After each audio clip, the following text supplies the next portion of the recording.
Check, check, check, check, check. We ask you for the second time to please park in the general parking area around Armstrong High School. Thank you for your cooperation. Captains, boys.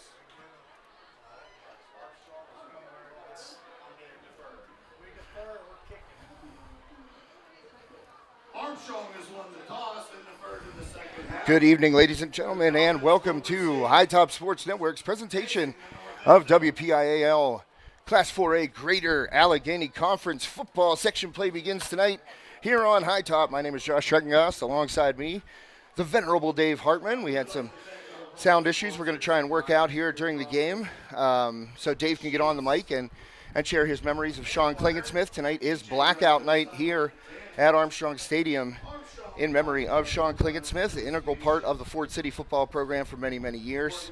And I want to make sure to get Dave on here to tell his stories, remembering a really great guy, gone way too soon.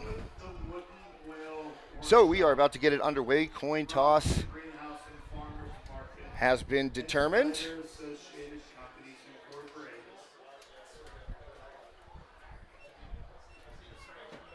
And Dave, I didn't see who's returning there. I was looking at the computer. Armstrong won the toss and deferred the second half. Dave, always on top of things. Armstrong won the toss and deferred to the second half. Riverhawks 3-1 coming into this game. Doing a good job in their non-conference schedule, putting up over 49 or more points in each of their 3 wins. Their only loss at Aliquippa, and I don't think anybody could fault any team for losing at Aliquippa, especially Armstrong. When they helped open the new Heinz Field down there in Aliquippa, it was jam-packed. Dave and I were down at that one. And full house at Aliquippa that night. Riverhawks were hanging blow for blow there in the first half. Well, quarter and a half basically. The Riverhawks hung right with the Quips. But Aliquippa went on a run there in that second quarter, scored 3 straight touchdowns. Riverhawks got inside the Aliquippa 10-yard line twice, once at the beginning of the second quarter, once at the end of the first half, and were unable to come away with points. So that's the only blemish on the Riverhawks record so far this season. And Hampton coming in at 1-3. They're banged up a little bit, but they've always given the Riverhawks problems. I was speaking with Armstrong head coach Frank Fabian prior to this game. And he said for some reason, Hampton has just kind of had their number in recent years. Short kickoff taken at the 21-yard line. Decent return. Out around the 40, breaks loose. One man to beat, that's Hunter Reed, and he gets him. Number 10, Josh Carr with a... So Josh Carr starts it off quickly for the Talbots. Brings it to the Armstrong 40-yard line. So the Talbots in business early, and that's one thing that the Riverhawks struggled with last week against Freeport as well, giving up those early special teams returns. Madden Wisniewski had a big kickoff return to start the game that helped the Yellow Jackets get a field goal on the board, and then Sip Sellinger took one to the house for the Yellow Jackets. So another big return given up in special teams. Coach Fabian said they worked on that repeatedly this week. I talked to him on Wednesday, and he said that basically had an extra session on special teams trying to prevent returns such as those, but Hampton starts off with a good one early. First play from scrimmage for the Talbots, handoff Brock Borgo, number 22, and he is a load, very physical runner, and for as big as he is, he's got some shiftiness. Coach Fabian said that he Borgo reminded him a little bit of Zane Dudek, a little dip in and out, like he's going to go out of bounds and then dip back inbounds to pick up extra yards. Zane was fantastic at that, the Riverhawks all-time leading rusher. Thank you to Mr. Andy Sacco down there for handing me a Hampton roster. 2nd down and 7 in the backfield and eaten up. Big play in the backfield by number 50 for the Riverhawks. Looked like Evan Stahl in on that stop. So that one comes up for a loss of about 4 for the Talbots. So a loss of 4 makes it 3rd and long. Playing quarterback here for the Talbots, Porter Kelly, number 6. And he is a 5'7", 145-pound junior back there taking the snaps. Borgo to his left. Borgo into pass protect, little dump off, and stuck immediately on the dump off. Kyan Klein coming over to make the big stop. So after the huge return by Josh Carr, got the Talbots on the Riverhawks side of the field. Armstrong's defense stands tall. Nice tackle there by Klein to force a punt. So Borgo doing it all here for the Talbots. He's going to be back to punt. Ian Olsen back deep. And Olsen called for the fair catch, but that one sails way out of bounds over near the Talbots cheerleaders. Punt is out of bounds. Oh, my. It'll bring up a 1st and 10 in about the... Not a great punt there.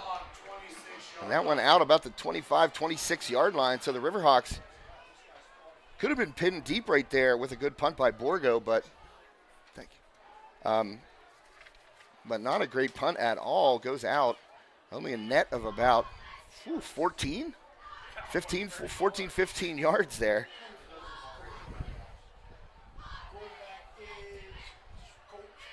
So Colt Sprankle getting the start. The sophomore had a great non-conference schedule. And he hands off first carry of the game. That is Phoenix Winecoop getting a little help from the big boys up front there, pushing him forward. Good gain on first down for Winecoop and the Riverhawks. 9 yards on that carry for Phoenix Winecoop. So a 2nd and 1. Let's see if Riverhawks take a shot here. 3 wide. And a handoff again to Winecoop. Gets a nice block. And he'll have the first down. Out there blocking was Alex Patton. Usually see the general get the first couple of carries, but a little switch up by Coach Fabian, giving the ball to Winecoop first. And as I mentioned, Colt Sprankle just dynamite in that non-conference schedule.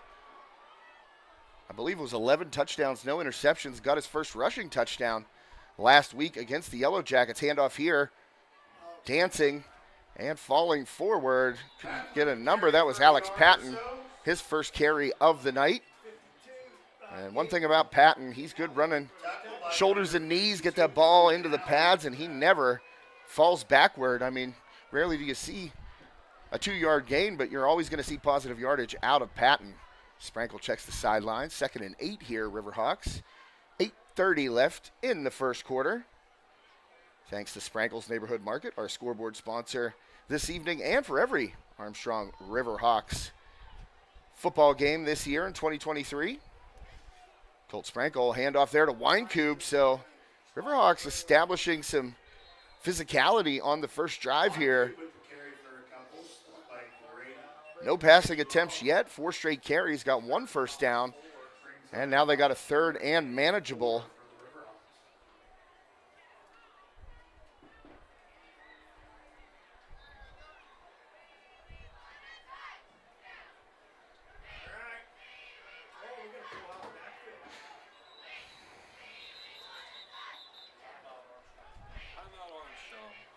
Timeout Riverhawks.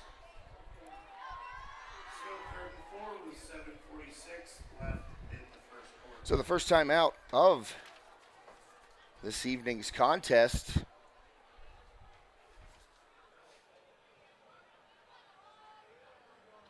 Taken by the Riverhawks, and we would like to thank some of our great sponsors here on High Top Sports Network who've been with us throughout the first half of this season.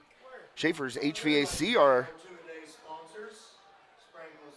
national anthem sponsor. We didn't get to that because of the sound issues we were having. Sorry about that to Schaefer's HVAC, but also the sponsor of our drive of the game. So Riverhawks, if they can keep grinding it down Hampton's throat right here, that might be a nominee for drive of the game here on the first possession. Thanks also to DeMond Chiropractic Center, our player of the game sponsor tonight. Thanks, of course, to the John F. Graff Insurance Agency, downtown Katanning. Our halftime show sponsor tonight. You get to see the bands. And that's going to be a procedure penalty, it looks like, against the Riverhawks, a false start.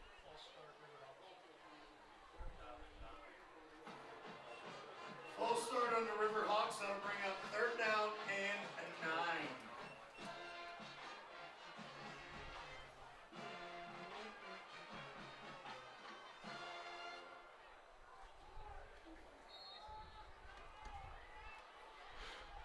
Sprankle takes the snap.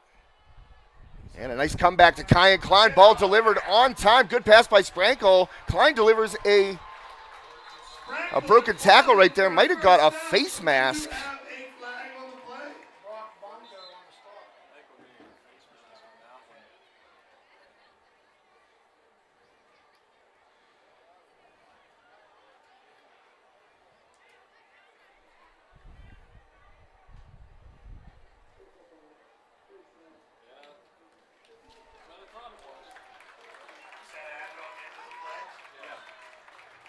That is a 15-yard personal foul for face mask on the Talbots. That will be added on the end of the play. And that brings up an Armstrong Riverhawk 1st down.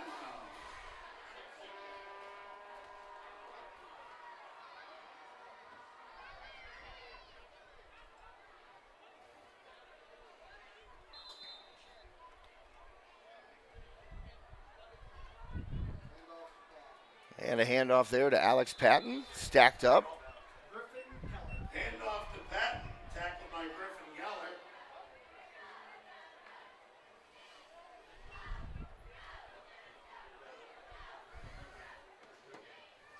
So no gain there for Patton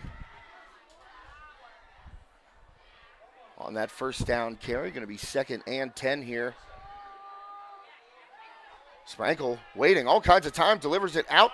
And there's Ian Olsen. Olsen got the 1st down and a couple more as Olsen came free. And that would be enough for Armstrong Riverhawk 1st down.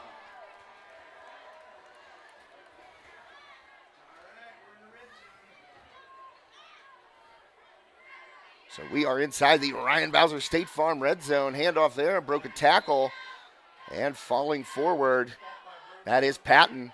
So a great drive here for the Riverhawks after taking over, following a 3 and out by the defense.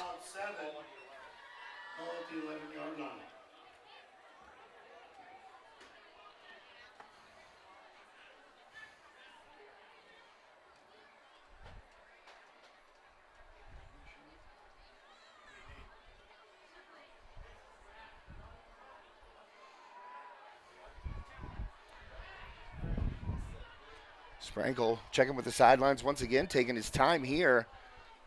2nd and 7 from the Hampton 11. Sprankle rolls to his right, got time, delivers, picked off right there by Brock Borgo, and he is just a ball hawk and a magnet for that ball. Sprankle tried to float it over Borgo, and Borgo went up with that big right paw, tipped it to himself, and came up with the pick. We saw that last year. Borgo did that in our game televised on HTSN against Kiski area, I believe. Had a interception return for a touchdown in that game, if I'm not mistaken, and he does it again right here.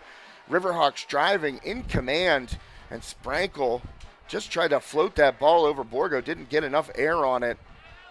And Borgo goes up and makes a huge play to keep the Riverhawks off the board after a solid, efficient first drive there by Armstrong. So now, handoff there to number 3 for Hampton. Stuck. And a good tackle by Ian Olsen. That was Evan McInerney.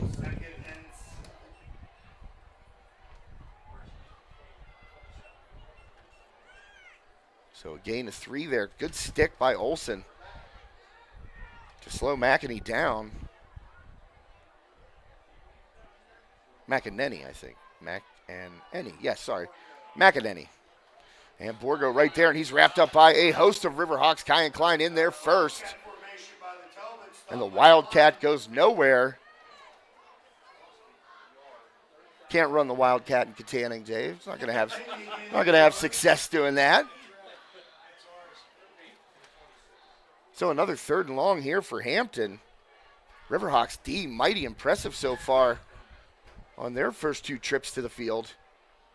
5 minutes remaining, first quarter.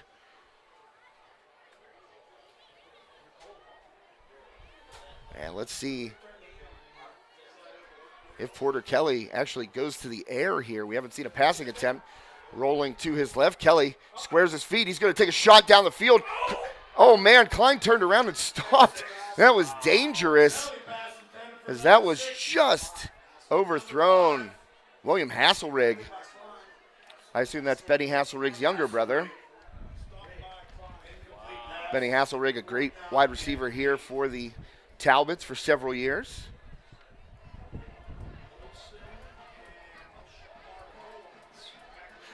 So Hampton and head coach Steve Shulo's team will punt away again. This one from the 26, so the Riverhawks may get a chance at a return. Borgo skies it. Good hang time. A short kick, but and it's off the hands. And a muffed punt cost the Riverhawks 15 right there. Lucky to make it up was Bartolowicz. That went right through his hands and took a Hampton bounce going backwards. So let's take a quick commercial break here on High Top Sports Network. Life doesn't slow down when the everyday aches and pains have you sidelined. So get back on the field sooner with the care of Olson Chiropractic. Dr. Ryan Olson and his staff treat a variety of conditions for patients of all ages. Don't jeopardize your quality of life and the moments along the way. Let Olson Chiropractic help you find the healthier, younger you. Call Olson Chiropractic at 724-548-1040 to schedule a consultation or see a full list of services online at olson-chiro.com. And welcome back to High Top Sports Network. Thanks to Olson Chiropractic for sponsoring Armstrong Riverhawks football here on HTSN. And out of the commercial break, Patton gets the first down call, and he is stopped immediately. So not much running room for Patton.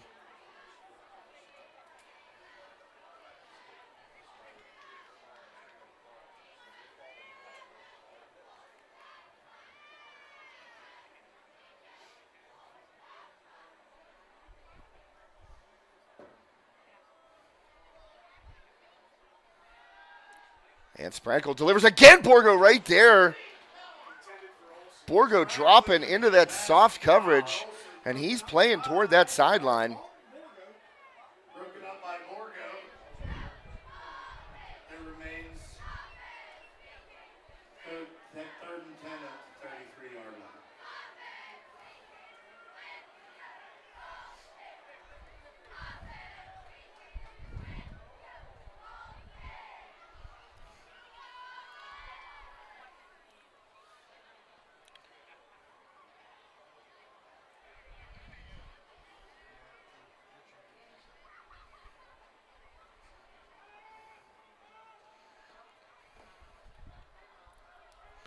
Oh, and somebody jumped down there on the line of scrimmage. Oh, timeout taken by the Riverhawks. So no penalty. I don't think there is a penalty there. Nope, doesn't look like it.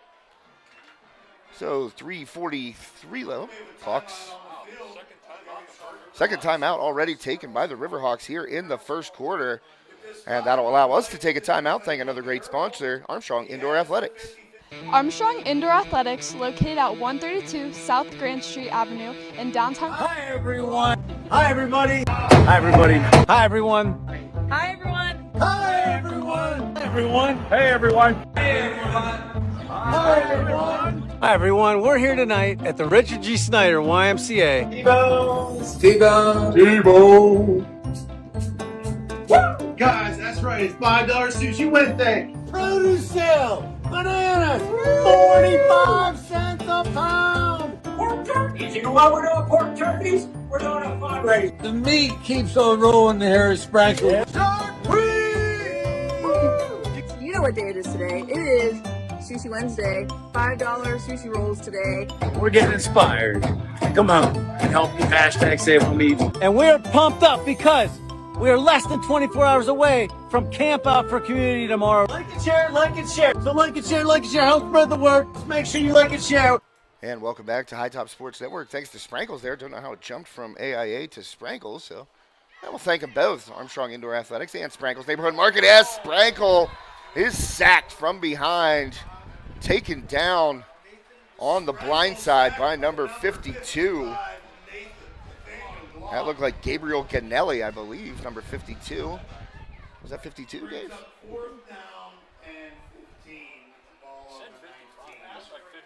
Well, I mean, look who's the public address announcer down here. Dan Walters, great friend of the network. Maybe, possibly getting the number wrong there. I don't know.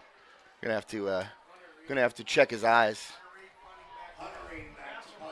Hunter Reed back to punt for the Riverhawks. So nothing doing there for Armstrong on that drive. Defensive struggle so far, and that one's blocked by Brock Borgo. Borgo picks it up, and he will score. Hampton gets the special teams touchdown as Borgo busted in untouched and slapped that ball down. Never lost his footing. Came free, scooped it up, and walked in for the first score of this game. Brock Borgo everywhere right now for the Talbots. Unbelievable, Brock Borgo. And I'm just pulling up the stream here and watching it, and he just came free. Nobody put a hand on him. It looked like, I want to say, there was somebody on that right side because he came just straight in and beat the Riverhawks off that edge. 53 seconds left in the first quarter. Your Armstrong Riverhawks 0, the Hampton Talbots 6.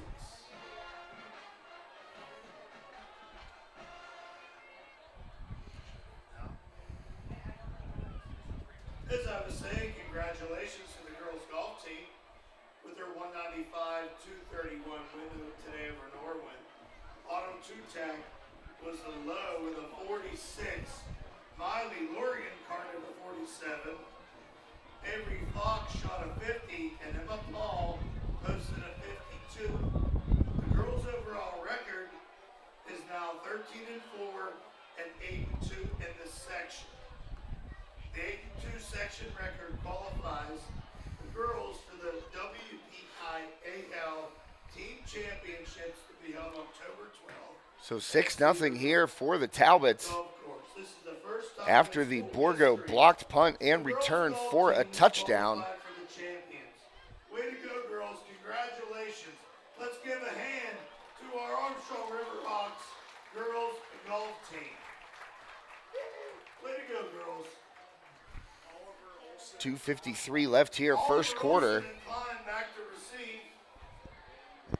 Olsen and Klein back deep for the Riverhawks. So a turnover deep in Hampton territory, an interception by Sprankle, and then a blocked punt returned for a touchdown by Brock Borgo. Onside kick right up the middle, McAfee style, and they get it. Unbelievable play by the Talbots right there. The old Pat McAfee boot it right up the middle and go after it yourself. Porter Kelly. And that, you couldn't have made it any better. You couldn't have rolled it any better than that. It was like that ball was tied to his foot. Obviously, Riverhawks were back in a regular return formation right there, not in an onside kick return formation, and Kelly executes the onside kick to himself.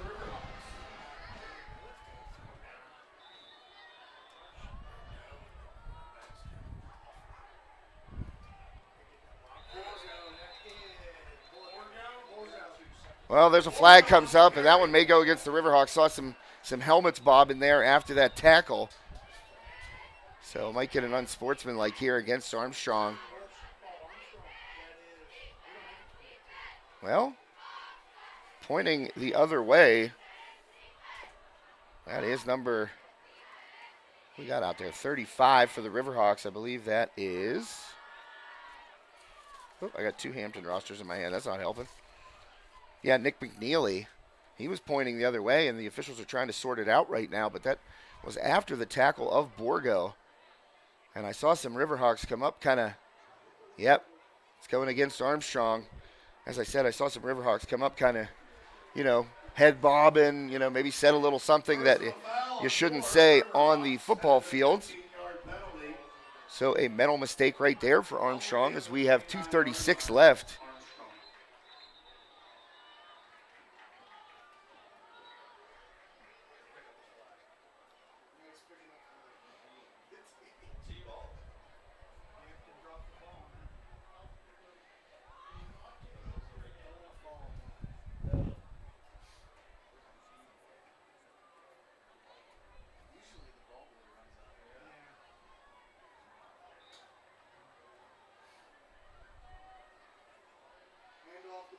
And a handoff. There's Brock Borgo. He's going to get positive yardage for the Talbots. Another nice run for the Hampton Talbots.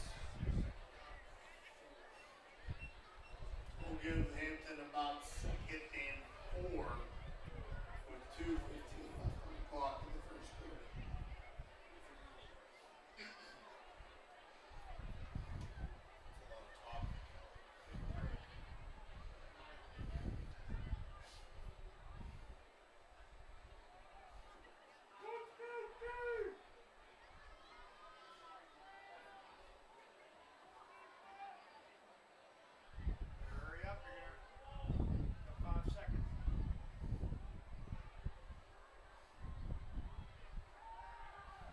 And a throw toward the end zone. That one's going to be overthrown right there, out of bounds, actually.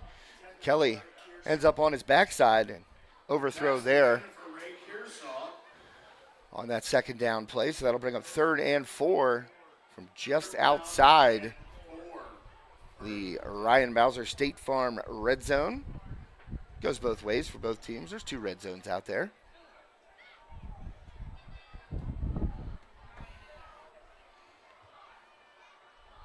Oh, jumping off sides right there. I saw it. Dave, you saw it too. Big number 50, Evan Stahl. Just can't hold it back sometimes.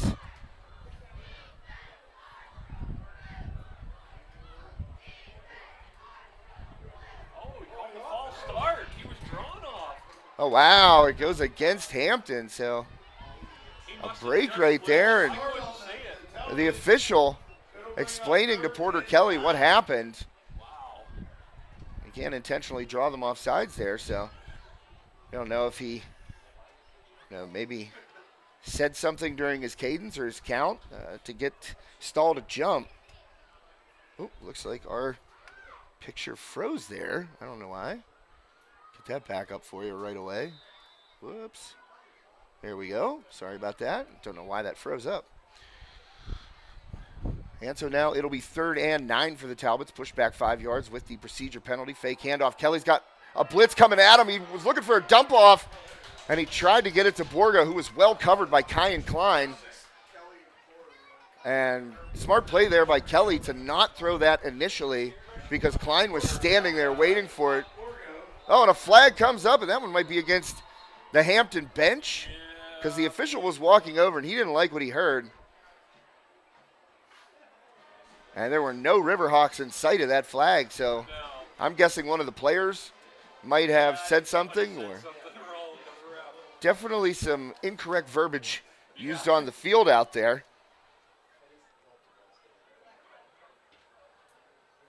Six 0 Talbots, first quarter, 1:09 left here on High Top Sports Network. Thanks to Sprankle's Neighborhood Market. Oh, it's a sideline warning. So, well, the official threw the flag like he meant it. So a sideline warning there going against the Hampton Talbots. And that will bring up 4th and 9. Offense still on the field. Why punt it here? It's going to be a long field goal. Would be a 46-yarder. So might as well take a shot if you're the Talbots. And they're telling everybody to stay back. So maybe some players getting into that white zone there on the sideline. Not allowed to do that. And the referee comes in, says hold up a second. So a 4th and 9 here. A little over a minute 15 left. 1:17 to be precise left here in the first quarter. And Kelly drops back. Got some pressure again, rolling to the sideline, throwing back, and a catch. Oh, step back move. And that's a Hasselrig right there, looking like older brother Benny on that play. Porter buying some time with his feet. Tackle by Jablonski. But it is a first and goal for Hampton.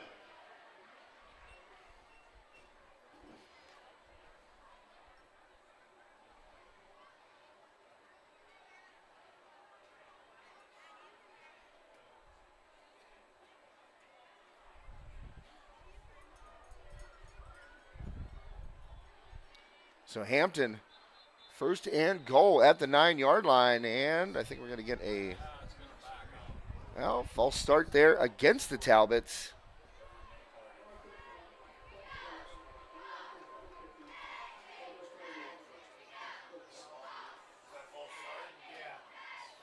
False start on Hampton.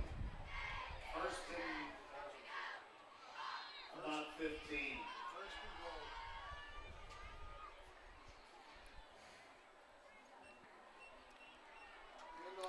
Handoff Borgo up the middle, runs into a host of Riverhawks. Off the Borgo, stopped by Ekman. Ethan Ekman in on that tackle. So on the 1st and 15 play, Hampton going to pick up maybe 2 there.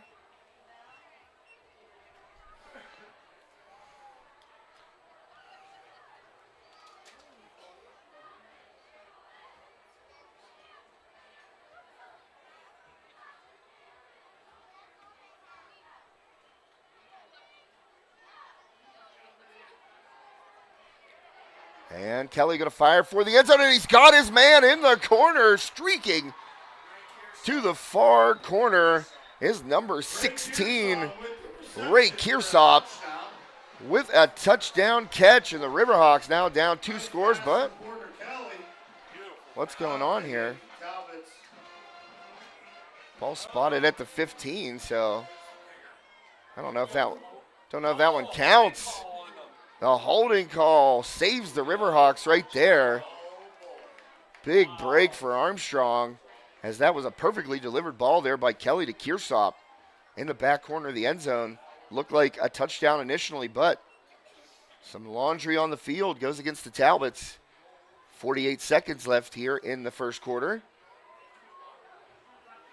Holding call against Hampton takes the touchdown away.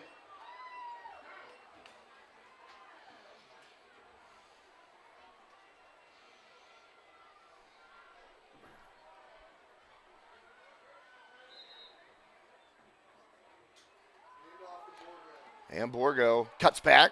Good move there. He's tackled, though. That was number 24, Rex Harmon. Harmon, a couple of big stops against the Yellow Jackets early in that game last week inside the 5-yard line. Kept Freeport from scoring a touchdown after that big opening kickoff turn by Madden Wisniewski.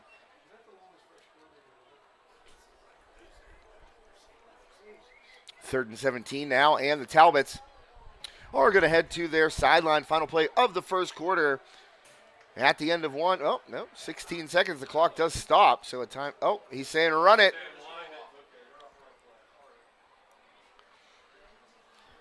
Wind it up down there, Mr. Strobel. Final play of the first quarter. Hampton getting a huge momentum boost by Brock Borgo single-handedly, turning this game. Got the interception and then the block punt return for a touchdown. Brock Borgo 6, Armstrong Riverhawks 0. And we'll be right back after a quick commercial break. Armstrong Indoor Athletics, located at 132 South Grand Street Avenue in downtown Katanning, offers a state-of-the-art training facility and top-tier instruction by experienced coaches to help turn your youngster into the best baseball or softball player they can be. Batting cage and bullpen lane rentals are available for 30 to 60-minute sessions, and you can also sign your baseball or softball player up for private hitting, pitching, fielding, and catching instruction with our knowledgeable staff. Be sure to visit Armstrong Indoor Athletics online at aia.team or call them at 724-599-9761 for more information today. Life doesn't slow down when the everyday aches and pains have you sidelined. So get back on the field sooner with the care of Olson Chiropractic. Dr. Ryan Olson and his staff treat a variety of conditions for patients of all ages. Don't jeopardize your quality of life and the moments along the way. Let Olson Chiropractic help you find the healthier, younger you. Call Olson Chiropractic at 724-548-1040 to schedule a consultation or see a full list of services online at olson-chiro.com. Steffi's Country Catering prepares home-style made-from-scratch dishes that will have you convinced Mom made it. Whatever the occasion, Steffi's Country Catering will have you coming back for every event year-round. Find us on Facebook to place an order or to see our Sunday specials. Armstrong Indoor Athletics. And welcome back to High Top Sports Network. A little dump off there to Brock Borgo on 3rd and 17. 3rd and goal, actually, from the 17. And another flag comes flying in. You saw Steffi's Country Catering there, the last commercial before we came back. Thanks to Terry Steffi and Steffi's Country Catering, our broadcast booth sponsor tonight. Make sure you check out Terry on Facebook. Just search at Terry Steffi. Check out those Sunday takeout deals.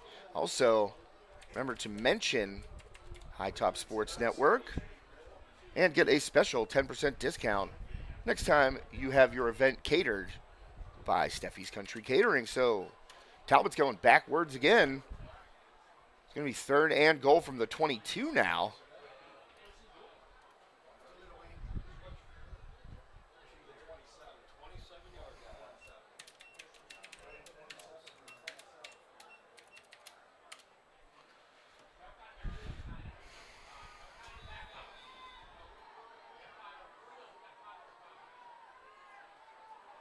And a deep shot again. That's going to be overthrown. Pass intended for Kearsop, overthrown. And that one intended for Kearsop that time, but overthrown. Down and 27.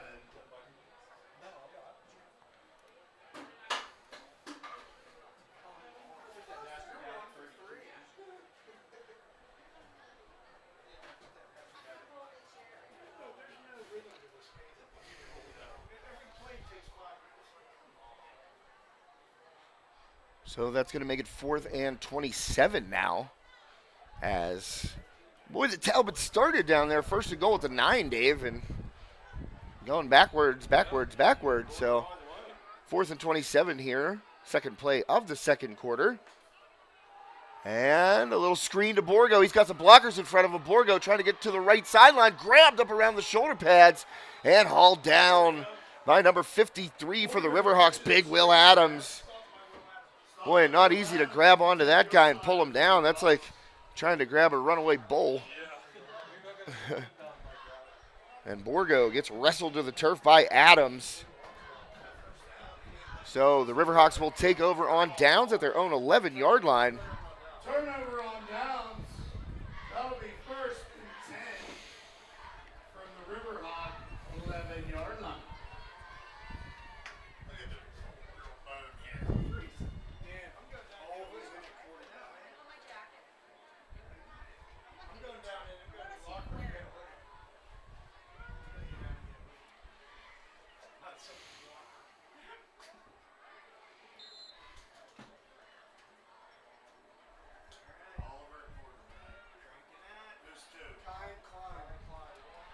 And Klein gets through a couple guys, and he's getting pushed forward. And Klein breaks loose.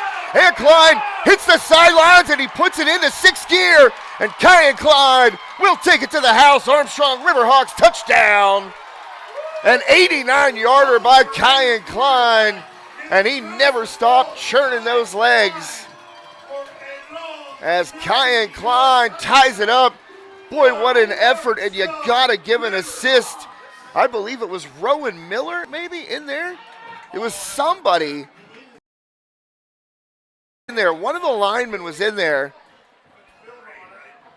I don't know who it was. There was one of the linemen, he has 7. And he was pushing. And Klein stayed on his feet, busted out of that tackle, and kept going. And once Kyan Klein hit the open field, it was off to the races. But I'll tell you what, I'd love to know who that lineman was that was in there just pushing. I'm going to try and find it right here. As, let's see. Oh, it's number 78. Oh, yeah, that is beautiful. Rocco Swartz. You got to give him an assist on that, Dave. Rocco Swartz in that pile with Klein and the tacklers, and he just kept pushing forward and took a Talbot down with him to the ground. And then Klein broke loose for the touchdown. So Rocco Swartz, congratulations, young man. You're going to get some love. Going to get some love in the film room. Oh, wow, that was incredible. So going for 2 here.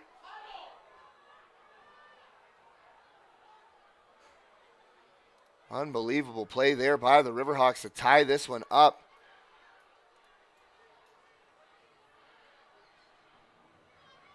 And it was 100% Rocco Swartz as Klein takes the sweep and gets in for 2. So Kyan Klein, that was the spark they needed right there, Dave. An 89-yard touchdown reception. A little quick pass to Kyan Klein. He gets wrapped up by a tackler, and then big Rocco Swartz in there, pushing the pile, takes a Talbot out, and that springs Klein, and he takes it to the house. And then taking the snap off the sweep, walk it in for 2, and the Riverhawks now up by a couple, 8-6, here on Blackout Night at Armstrong Stadium. Well, we saw that a bit during the non-conference schedule. Pointing that out, Dave, that was Jaden Oliver in there delivering that short pass to Klein. And we saw Oliver, the freshman, taking 1 out of every 4 or 5 snaps, basically. Sprankle taking the other 4-ish. You know, it broke down to something like 1 out of 5 Oliver was taking, 1 out of a little under 5. So, you know, Oliver was getting some reps in there. And right there, his wide receiver and offensive line did the heavy lifting on that play. He got the ball there, but, boy, I'm impressed with Rocco Swartz. I'm definitely going to be talking about that one because I went back as they were lining up for the extra point and then that penalty and went back and rewound the stream a little bit to watch. And Rocco, like I said, he's going to be getting some love in the film room. Oh, absolutely. So I always like to point out the big guys, you know. My brother Jake, an offensive lineman at Katanning, later played at the University of Chicago. So we love the O-linemen in our house. And that kickoff by Reed over the head of Carr. So probably smart keeping away from him after that big return to start this game.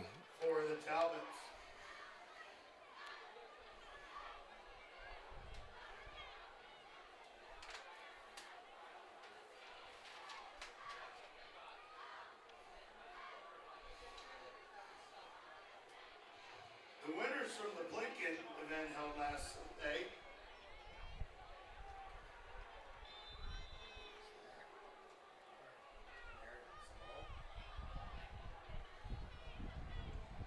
Borgo out of the I formation and hauled down behind the line of scrimmage. And who is it? Number 24 once again in the backfield, Rex Harmon.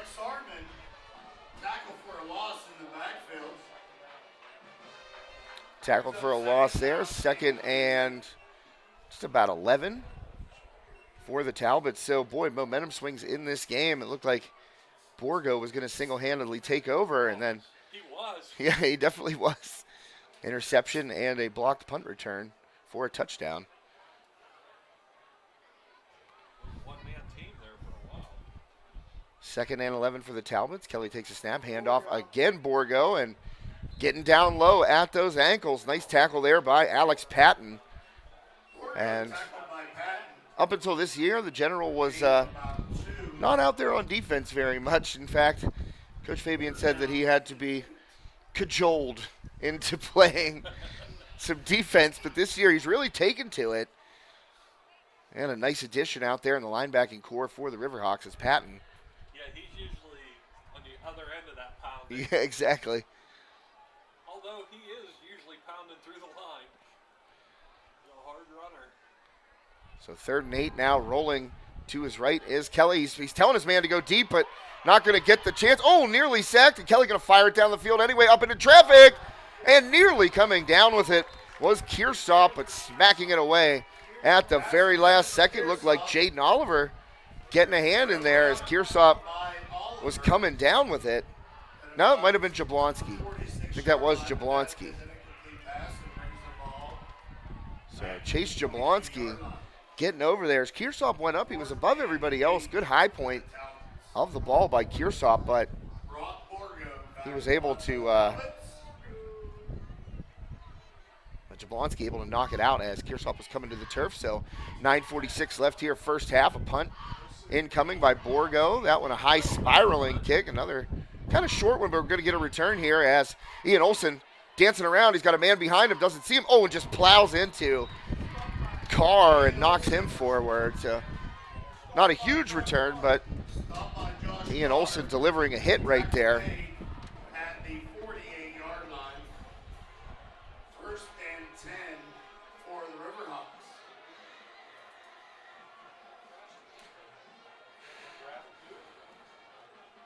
Ariel Bowser, 7th birthday today. Happy birthday, Ariel.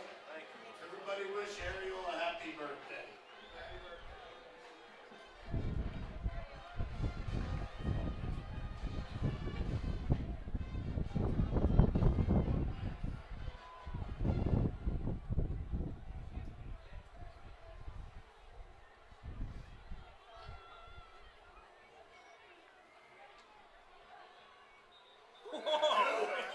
Well, flags fly once again.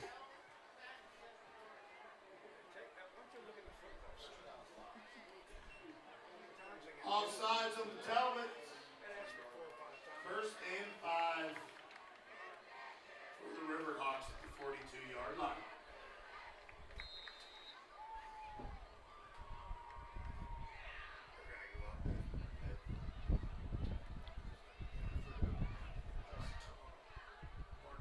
And Oliver still in there, quarterback. He's going to turn one loose, and that one looked like a sideline shot to the 15-yard line there. Klein kind of turned into the ball before he turned back away. Incomplete pass. Broken up by Evan Mancanini.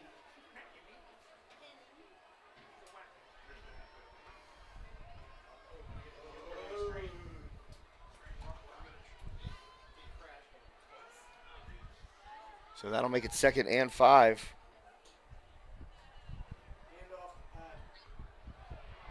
Hand off to Patton, wrestled down. Don't think he got much there, Dave. It looks like might be a loss, and I said he never takes a loss, but one right there, a nice tackle in the backfield. My number 52, that was Gabriel Ganelli.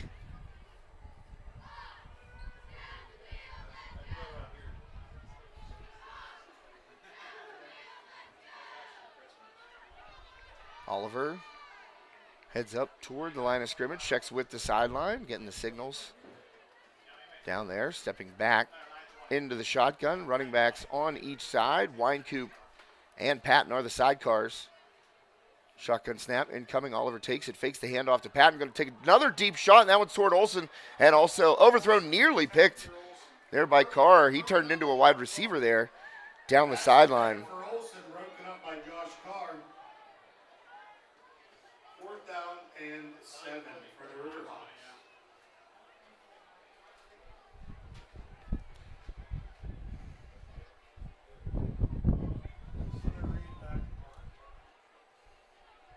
Hunter Reed back to punt for the Riverhawks. Nelson Reed back to receive for the Talbots. And going to be a timeout called, I believe, here from the Riverhawks. I can hear it from the booth right next to me. And they do take their 3rd and final timeout. So we will take a timeout as well. And thank another great sponsor, Ryan Bowser State Farm, our Red Zone sponsor tonight. We'll be right back. In life, some things just go together, like a burger and fries. And home and auto insurance from State Farm. Combine and save. In Ford City, talk to State Farm agent Ryan Bowser today.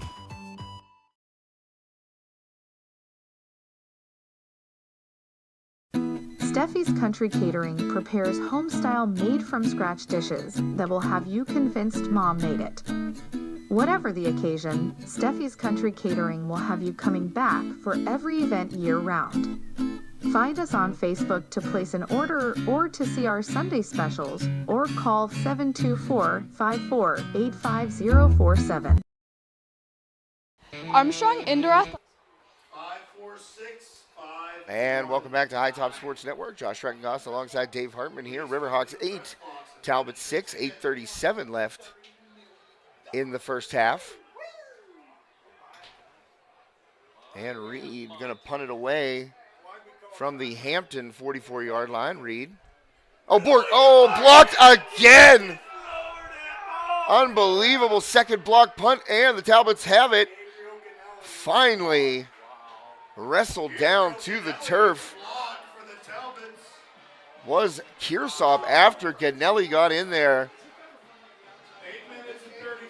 And I believe that is the same side of the line of scrimmage where Borgo came unchecked. So the Talbots block another one. Special teams has been an issue. And another block punt. You rarely see two block punts in a game. Especially that close together.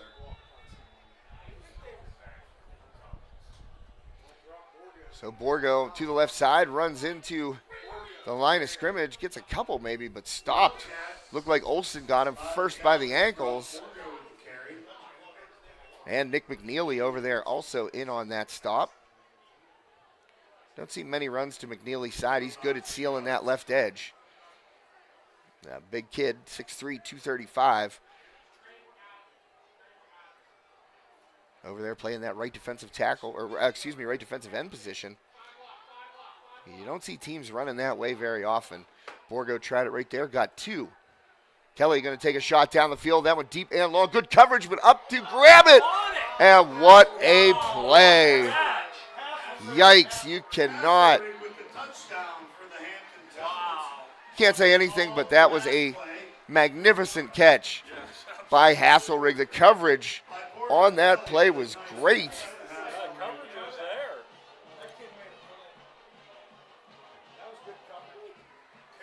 There's nothing you can do about that. I mean, this is sometimes guys make plays, and that was a great play there by Hasselrig. Touchdown, Hampton. So Kelly, who kicked the onside kick to himself. Hampton to attempt the two-point conversion.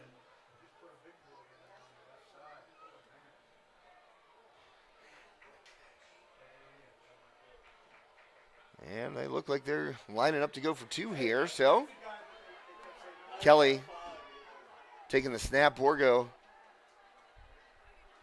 didn't even do anything on that play. Kelly just takes it himself, dives in, and he's short, marked short. Big stop there by the Riverhawks. Looked like Will Adams getting in there and making the first hit. Kai and Klein credited with the tackle.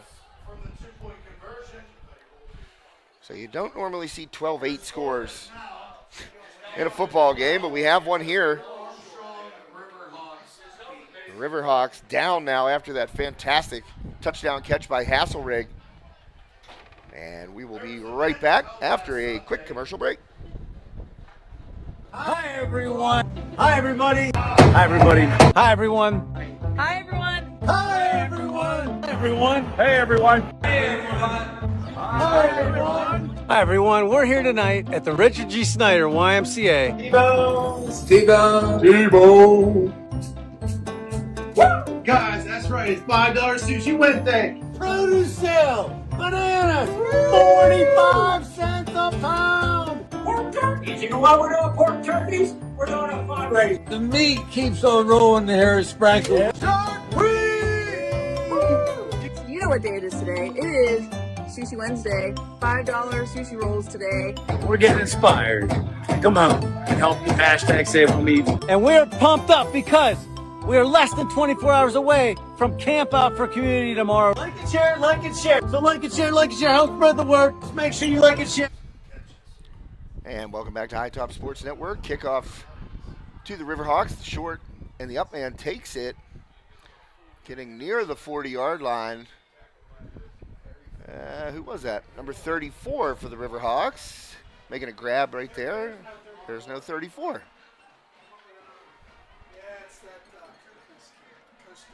Kugnes with the kick return. Oh, Costa Kugnes. So number 36, actually, is what he's listed on the roster. So Costa Kugnes gets it to the 41-yard line.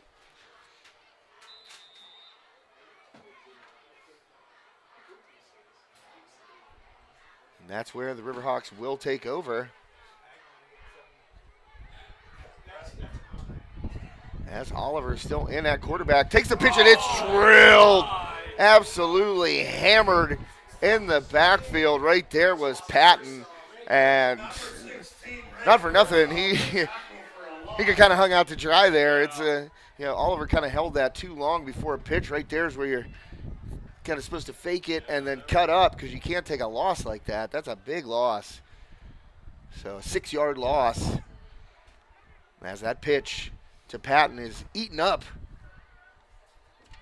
And in on that tackle was Kearsop. So he's having a nice game. Here's Oliver firing. Sideline. That one He was on a different page. definitely on a different page right there, as Klein was motioning to his quarterback that he was going somewhere else.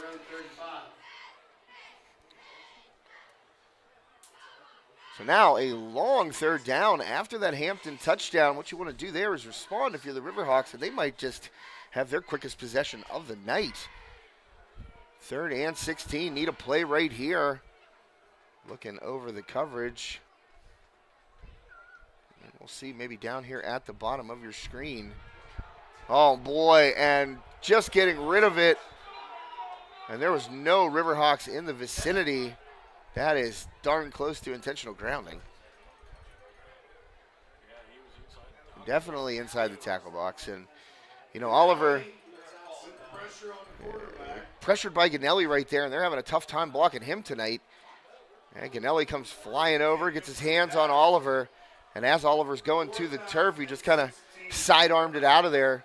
As I said, nobody in the vicinity wearing the orange jerseys. But no grounding call. Well, I don't know. Yep, they did.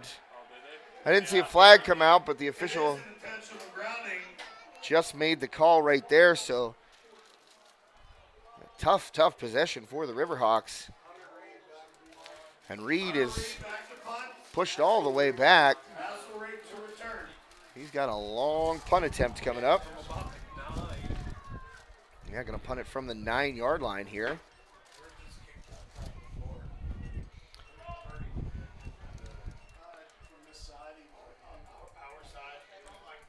So let's see how they defend this punt, because it's not like Hampton is sending the house.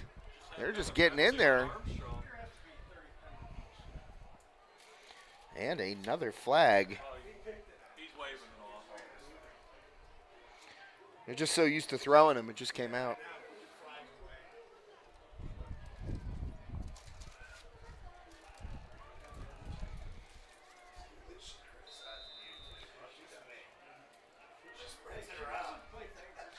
So Reed now going to punt from, as you said, right around the 9-yard line. And, oh my goodness, they almost got another one.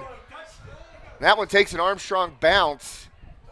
It'll get over midfield to the Hampton 45-yard line. And that's where the Talbots will take over. 6:43 left in the first half. And we have another flag here. Going to check it out and see.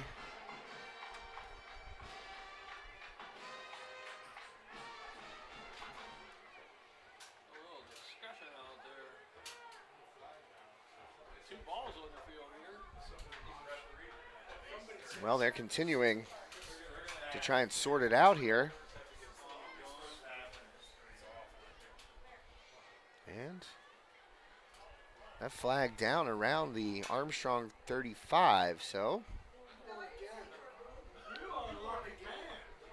see what the call is right here. Personal foul, Riverhawks. So a 15-yarder going against Armstrong. That'll put the ball back over midfield and into Armstrong territory. Didn't hear the number of the penalty call there, but it's going against the Hawks. So Talbots will take over at the 42 of Armstrong. Personal foul on Armstrong. 15-yard penalty. Talbots will take over at the 41. So Talbot's going to take over at the 41-yard line of Armstrong.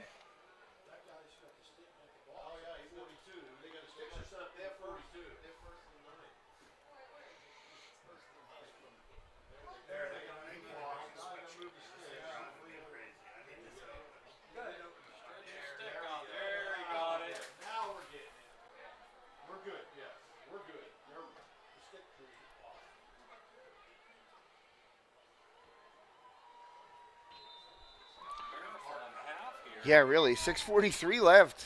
A lot of penalty flags here in this first half. Hampton on top. There's Borgo. He's got a little room going forward.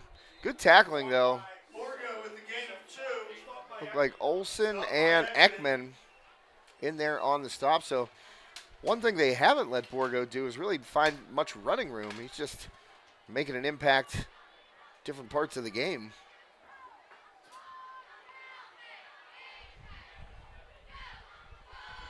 So the Talbots facing a 2nd and 8.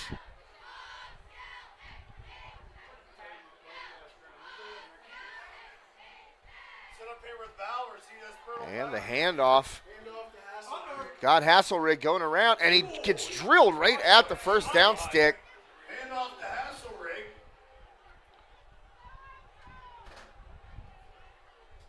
So Hasselrig near the first down on that 2nd down jet sweep. And they're asking, Hampton is adamant that should be a flag.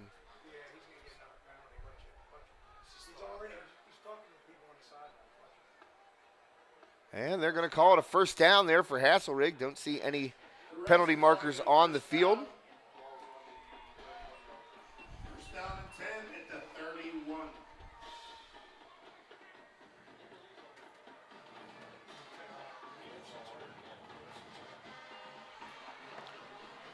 First and 10, Talbots, 5:57 left here, first half.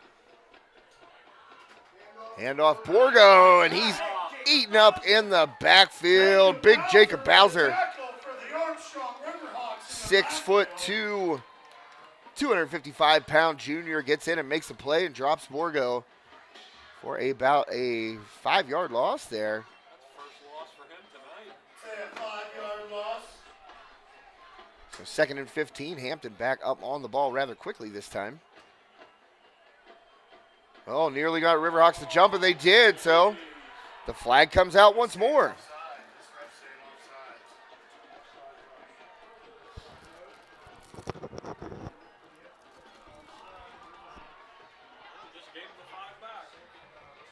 Talbots getting 5 yards back. Offsides on the Riverhawks.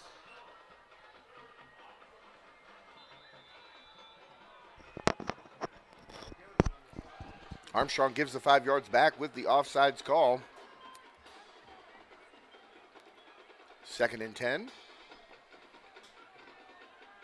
Kelly going to look deep over the middle. That one too long for Kearsop. Pass intended for Kearsop.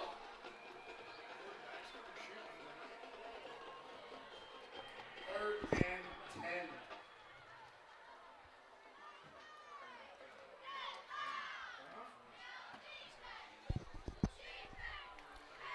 Hampton now facing a 3rd and 10 after that incompletion by Kelly, looking for Kearsop down the middle.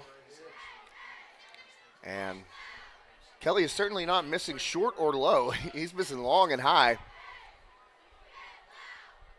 Several overthrows in this game, but he does have a touchdown pass to Hasselrig on the Talbots' previous possession, singular. And another flag comes in. Shocker. Should have got a penalty flag sponsor for this game. False start on Hampton. So we're back and forth. It's like a seesaw. That is a 5-yard penalty. 3rd and 15. Or a teeter-totter, as we call them here in Western PA. I don't know if people other places call them that, but we call them teeter-totters. 3rd down and 15 now. Kelly in the shotgun. Borgo to his left. One wide receiver near side here. That is Carr, I believe.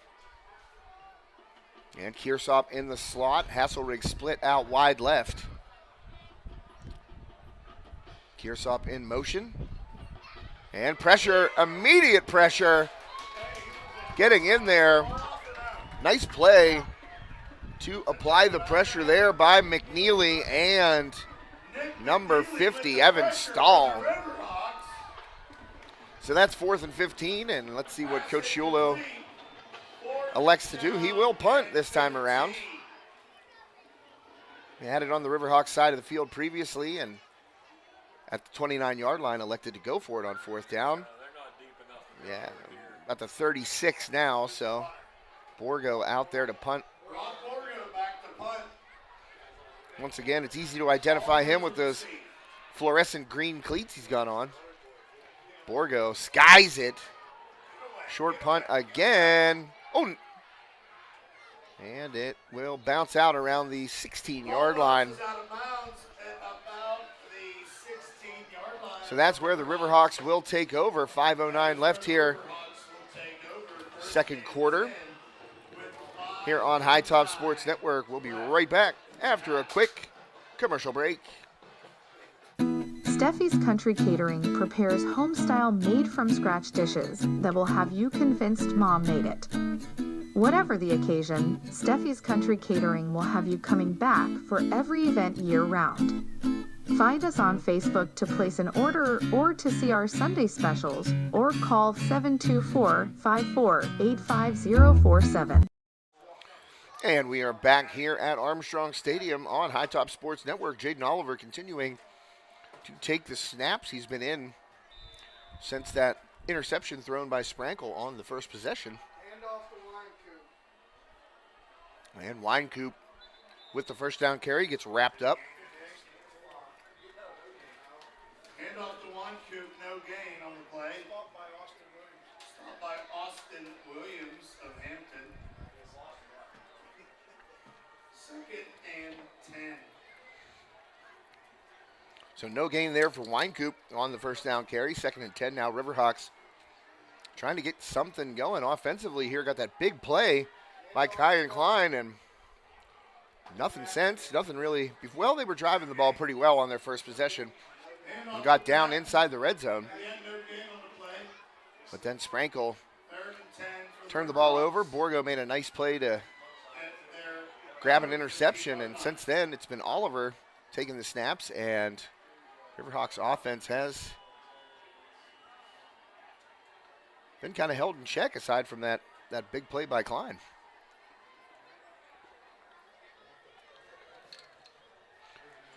So we are at exactly 4 minutes to go here in the first half. Riverhawks trail 12-8. Talbots coming in at 1-3 on the season. Riverhawks 3-1. Oliver, and he's going to put it up for grabs once again, and that one is nearly caught. Oh, it's caught! Unreal! What a play by Chase Jablonski. Number 14 for the Armstrong Riverhawks. I'll tell you what, that was incredible, because I thought, A, he caught it the first time, B, I thought it was picked, and then, yeah, Jablonski. They're not, well, I hear a whistle. I was going to say Hampton unable to challenge. And another flag comes in. Let's see if this one is actually a penalty on the Hampton sideline. They were warned earlier.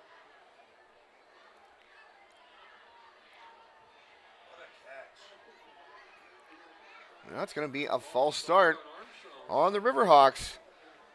False start on the Riverhawks.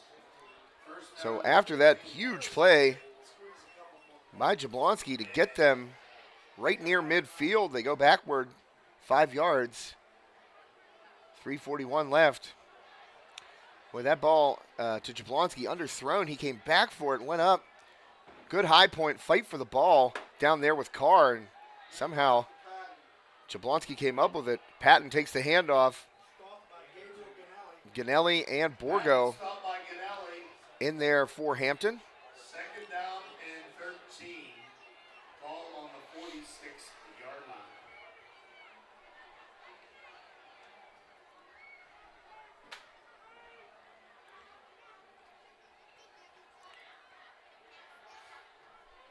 And Oliver smacked. The pressure comes right up the gut. No, that was 52. Gabe Ganelli once again.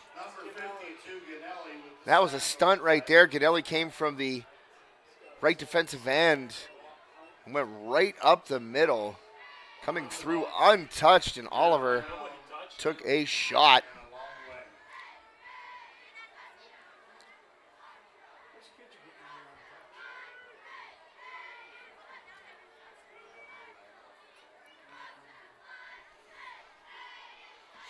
And that one fired out by Oliver, intended for Joe Bartolowicz. A little bit high, goes off his hands, knocked away. I just got an update on Colt Sprankle. Actually left the game due to an injury to his collarbone.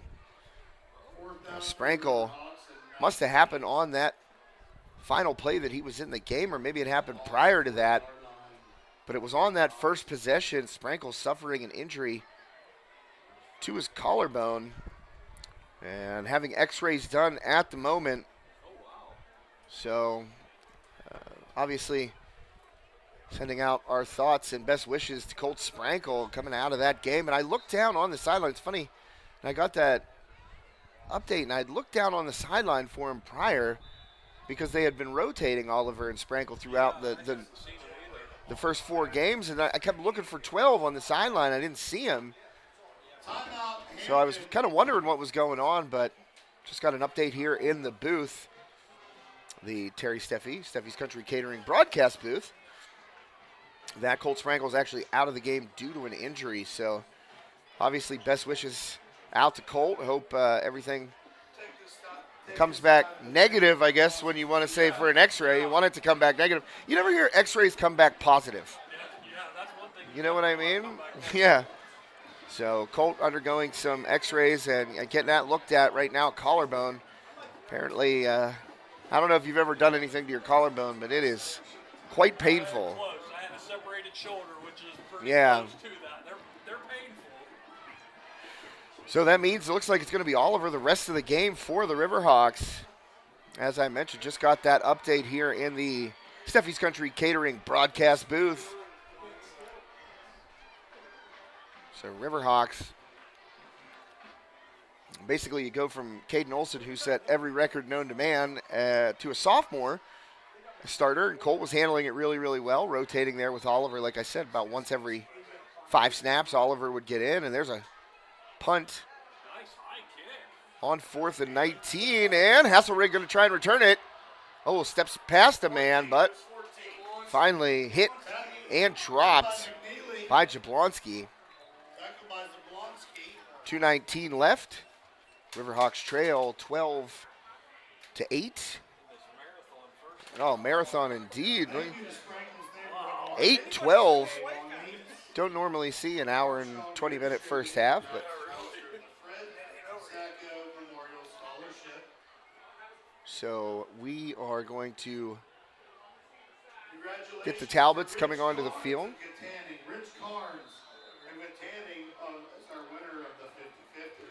And make sure you stay tuned for the John F. Graff Insurance Agency halftime show. I see both bands.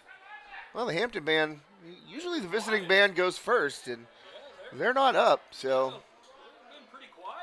Yeah. Here's Borgo trying to get around the outside, and he does on that far sideline. Borgo, wrapped up high nearly. Yeah, it looked like a hold on the outside. I thought that too, Dave. That sideline opened up. Yeah, right when that sideline opened up. But Borgo, his best run of the night, Got about a 23-yarder there for Brock Borgo. Certainly his best run of the night. Clock at 2:05 left in the first half. As I said, stay tuned for the John F. Graff Insurance Agency halftime show. Borgo cutback. Finds a little crack, but not much running room there. Looked like Ekman was in there and Adams as well. Second down. We are under 2 minutes to play here in the first half.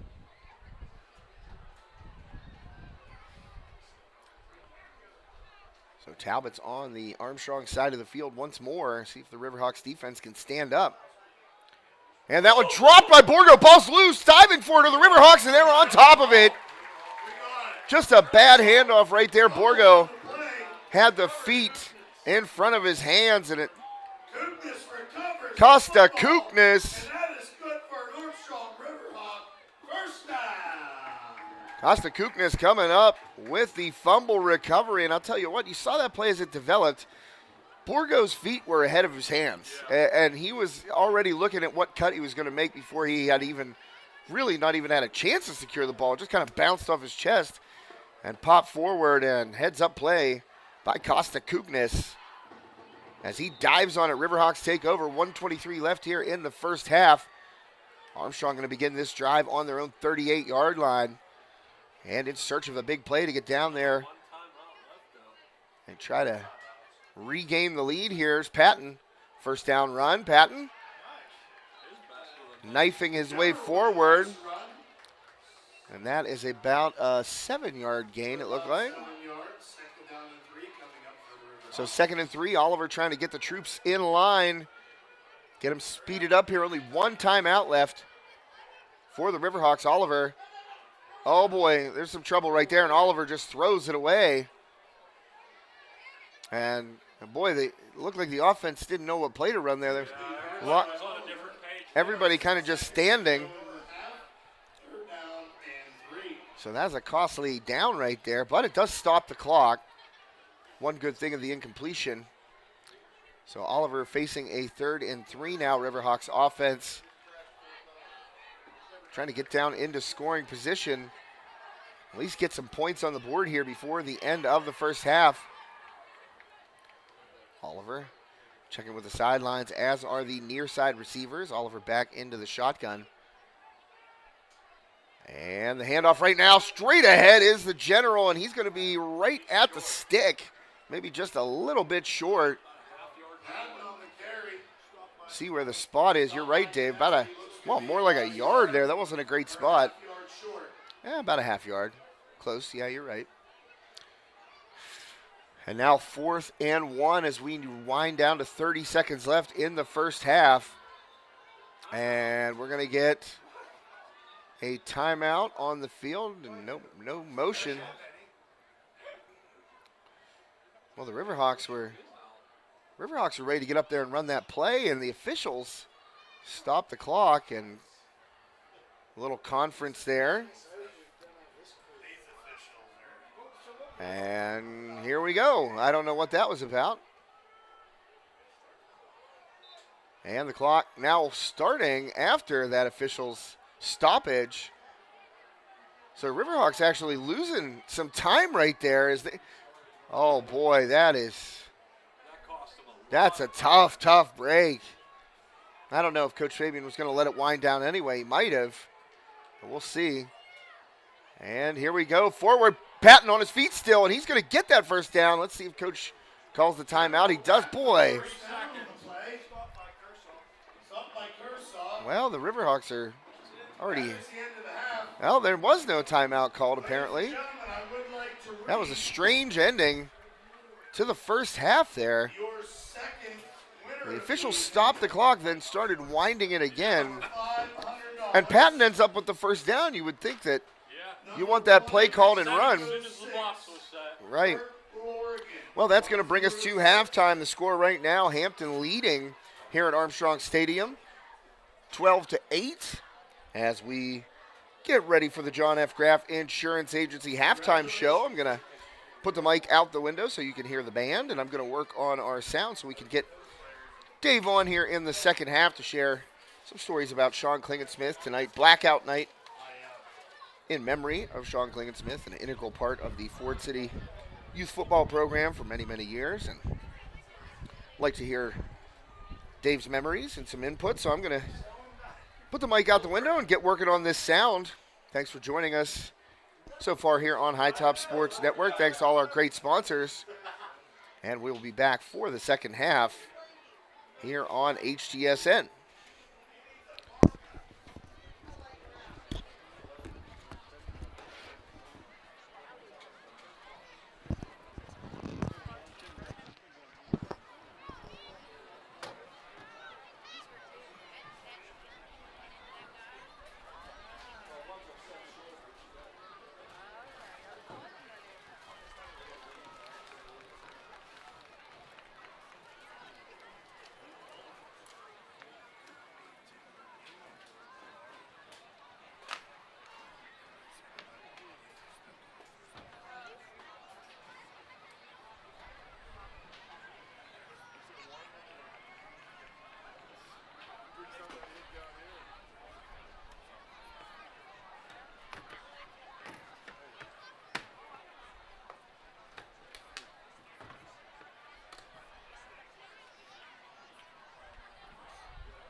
Good evening, ladies and gentlemen. Welcome to the 2023 Armstrong Riverhawks Marching Band Halftime Show. Tonight, for your listening and viewing pleasure, the Armstrong Riverhawks Marching Band will be performing for you this year's halftime show, Universal Blockbusters, with music from King Kong, featuring our drumline and members of our Armstrong Taiko Ensemble, Happy from Despicable Me 2, and Jurassic Park Potter as the band celebrates their upcoming performance at Universal Studios Florida this upcoming spring. The band is under the student leadership of drum majors Natalie Claypool and Zoe Dabrowski, drum captains Ava Lacanzio and Matt Clafferty, and guard section leader Hannah Taylor. Now, ladies and gentlemen, sit back, relax, and enjoy the show this evening as the Armstrong Riverhawks Marching Band appears to be ready for their halftime performance. Drum majors Natalie Claypool and Zoe Dabrowski, is your band ready?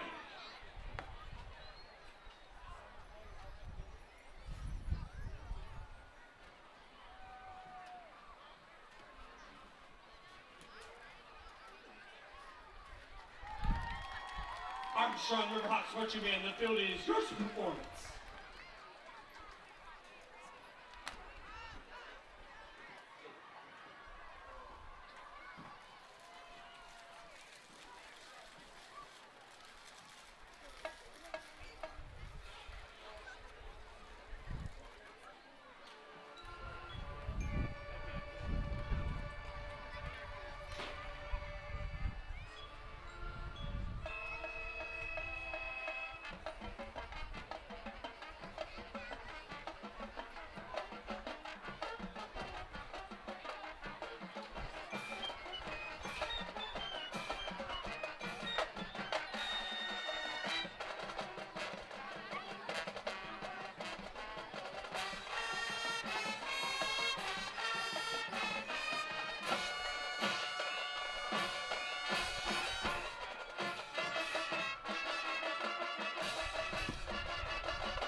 feature our guard as the band performs for Pharrell Williams is Happy, a lead single that was featured in Despicable Me 2.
close our halftime show this evening, the Armstrong Riverhawks marching, I'd like to thank the members of our junior high band for joining us this evening for a pregame.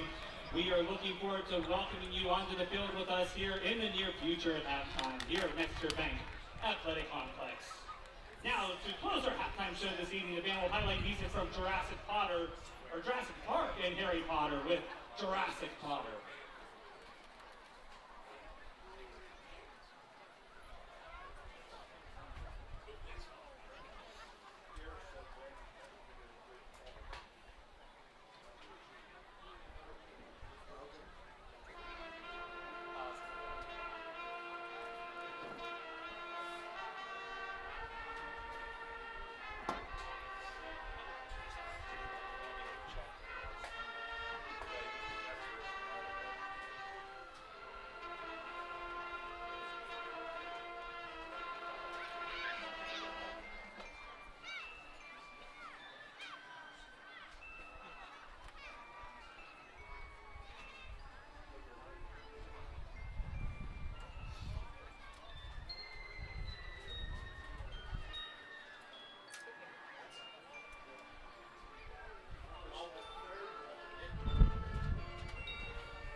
Gentlemen, the Armstrong Riverhawks Marching Band!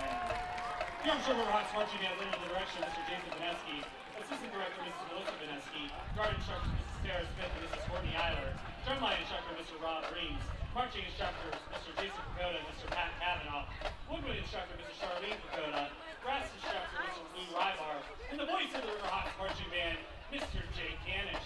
This year's halftime drill is designed by Mr. Robert Harris. The Armstrong Riverhawks Marching Band would also like to thank their sponsors, Hankey's Riverside, Bocelli's Pizza, Market on Reynolds, and Serena's Pizza. Ladies and gentlemen, the Armstrong Riverhawks Marching Band would like to thank you for your kind attentiveness this evening. Go Hawks!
We would like to thank Drink Water, Not Sugar, containing Dairy Queen, 700 Shop, Downtown Containing, proud sponsor of the Orange Award.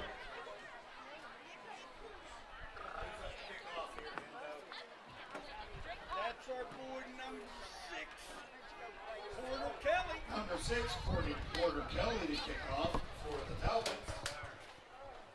Back to receive. Oliver Bartolowitz and Klein. Back to receive. Oliver Bartolowitz and Klein. And welcome back for the second half here on High Top Sports Network. Hope you enjoyed the John F. Graff Insurance Agency halftime show. And the Riverhawks had won the toss and deferred.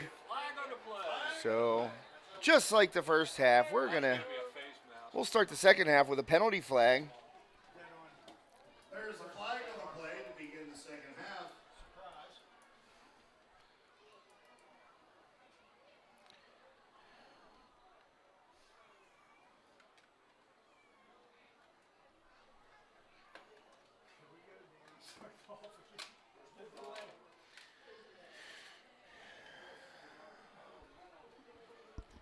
And we're going to see who this one.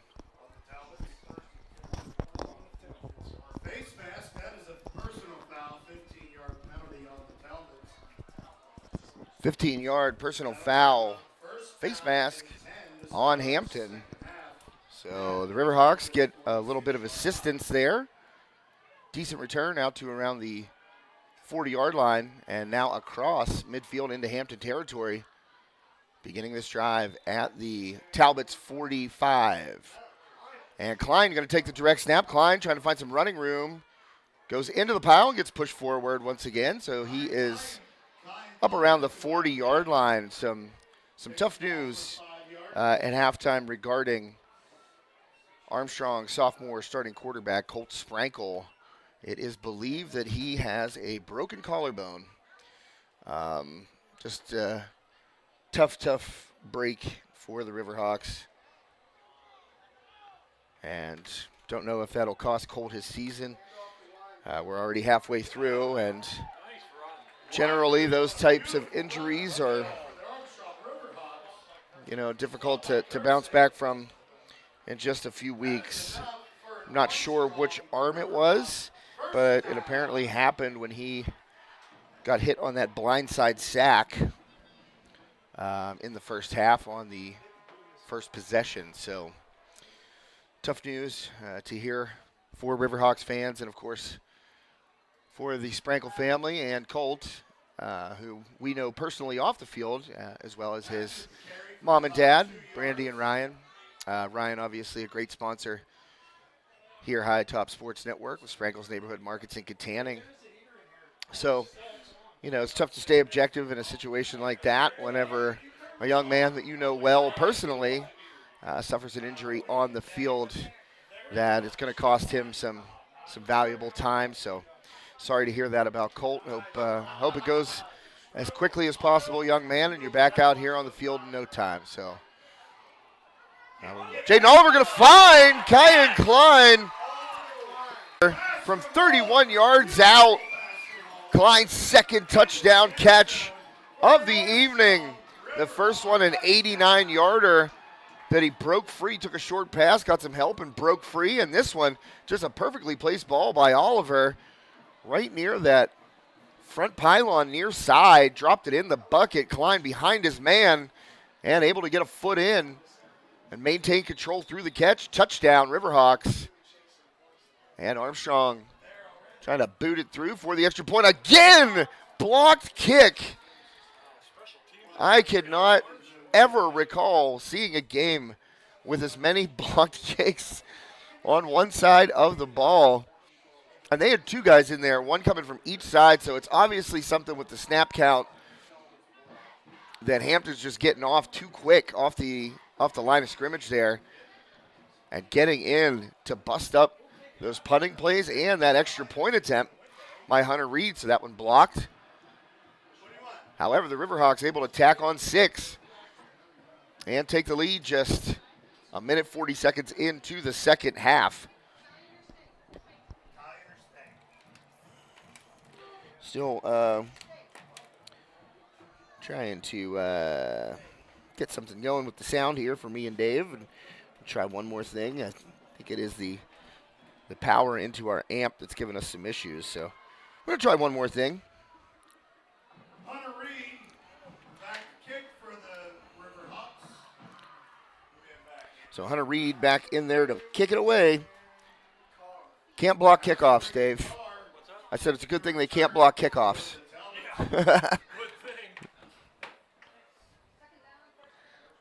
So Armstrong, after the Oliver touchdown pass to Kyan Klein for the touchdown reception, will boot it away here from the 40-yard line.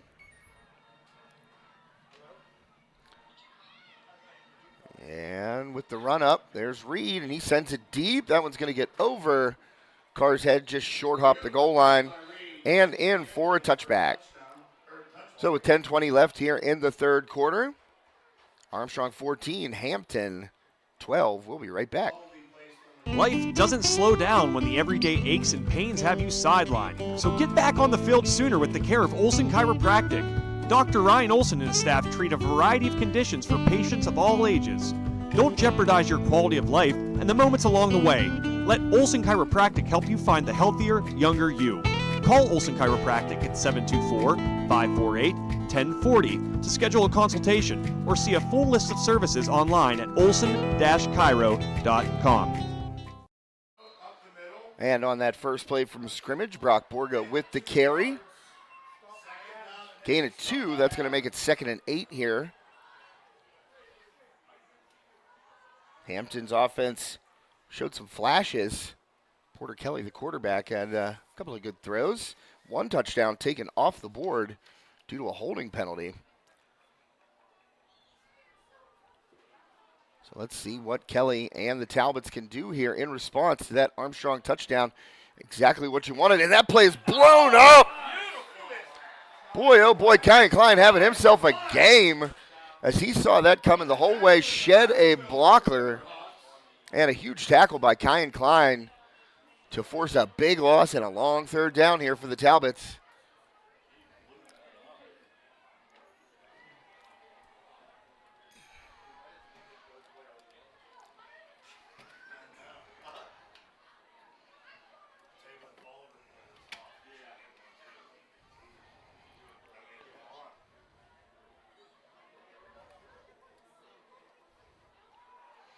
And a little dump off here. Borgo. Oh, bobbled it a little bit, and he's going to get free. Got the first down and more. And a 3rd and 13 converted by the Talbots as Borgo gets through.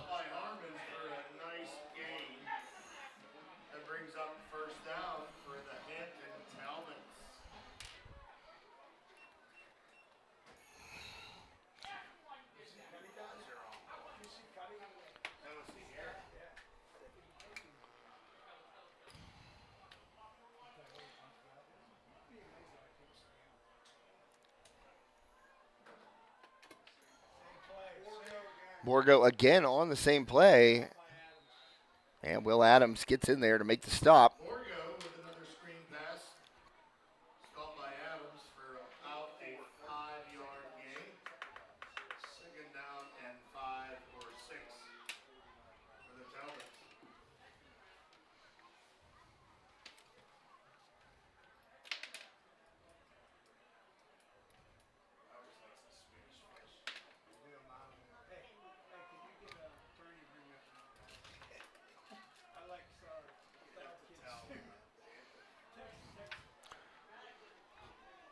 Second and 6 here, 8:10 left third quarter. Borgo moving from left to right. Now car in motion and a procedure penalty. Movement everywhere for the Talbots.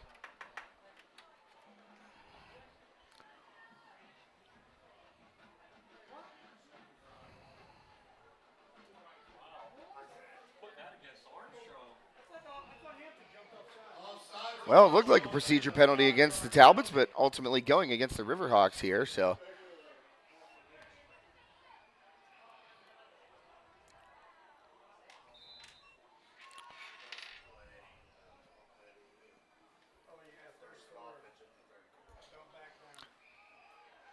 And still holding the ball and across the line to gain. That was McEnany. For the Hampton Talbots. Tackled by the host of the Armstrong Riverhawks, or some of our fans like to say, a flock.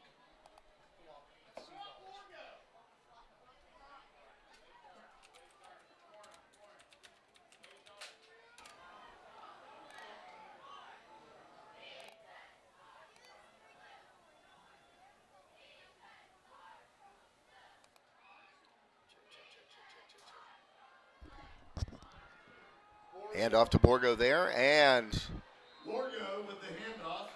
that was wrapped up immediately by Nick McNeely, For a gain of about 2. shutting down the carry of Borgo there, gain of 2.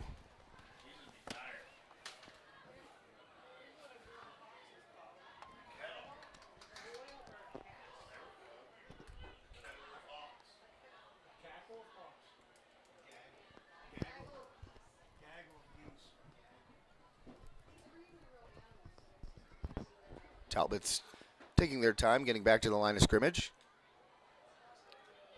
Play clock under 10, just rolling away, and Kelly still not set, under 5.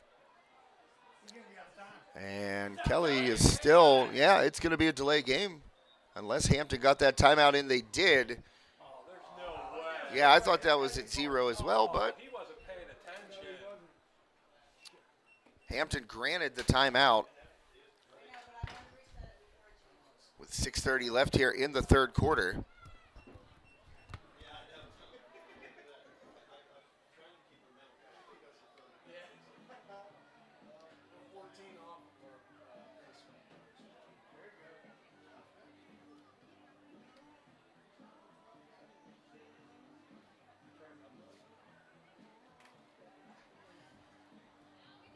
So thanks again to our wonderful sponsors here on iTop Sports Network. We got a bunch of them. Olsen Chiropractic, Sprankles Neighborhood Market, John F. Kraft Insurance Agency, Demont Chiropractic Center, UFC Parker LLC, our Extra Point sponsor, and they have not gotten any mention because we haven't had an extra point yet. But if you want a career where people treat you like family and you have room to advance, check out UFP Parker. Check them out online. UFPI.com/careers. Plenty of great job opportunities there up in Parker with UFP Parker. Pressure there. Klein getting in there, but a dump off to Borgo, and he's going to take it to the house.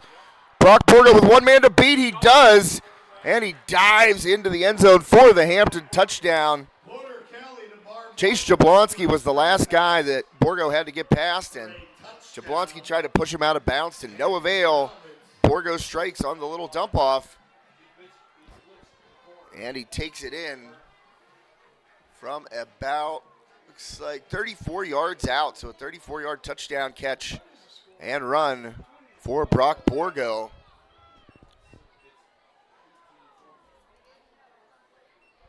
And put 6 more on the board there for Hampton, 18-14.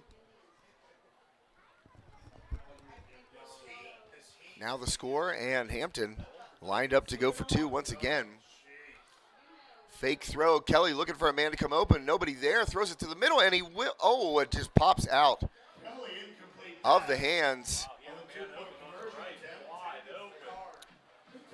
Well, you run around that long, somebody's going to try and slip open, but Kelly tried to squeeze it in there to Hasselrig, I believe,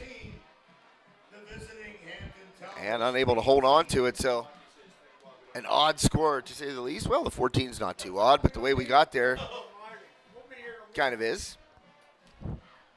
Some wacky plays here in this one, WPIAL 4A Greater Allegheny Conference opener for both of these teams. So 6:19 left in the third quarter. Riverhawks up 18-14 over the, or excuse me, Riverhawks down 18-14 over the under the Hampton Talbots. The winning ticket will be drawn during halftime, October 28th, at the Riverhawk Junior Varsity Football game. So make sure to get your tickets.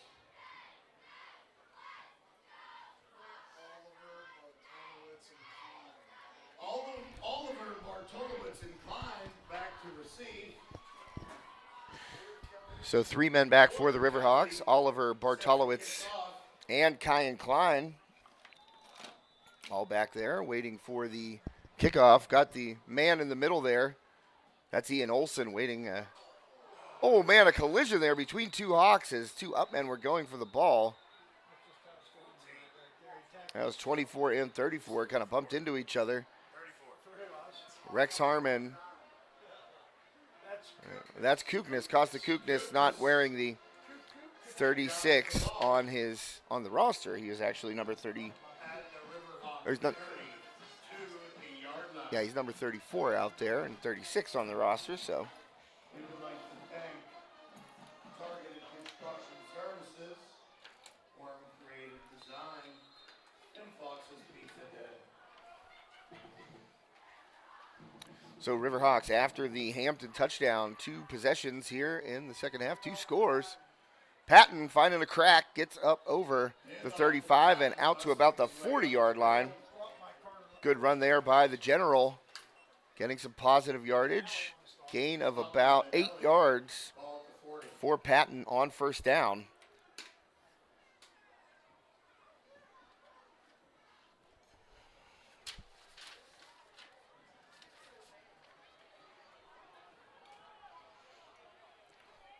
So second down and 2. Oliver takes the snap, handoff again. Patton, little Le'Veon Bell there with the back cut. Diving forward toward the first.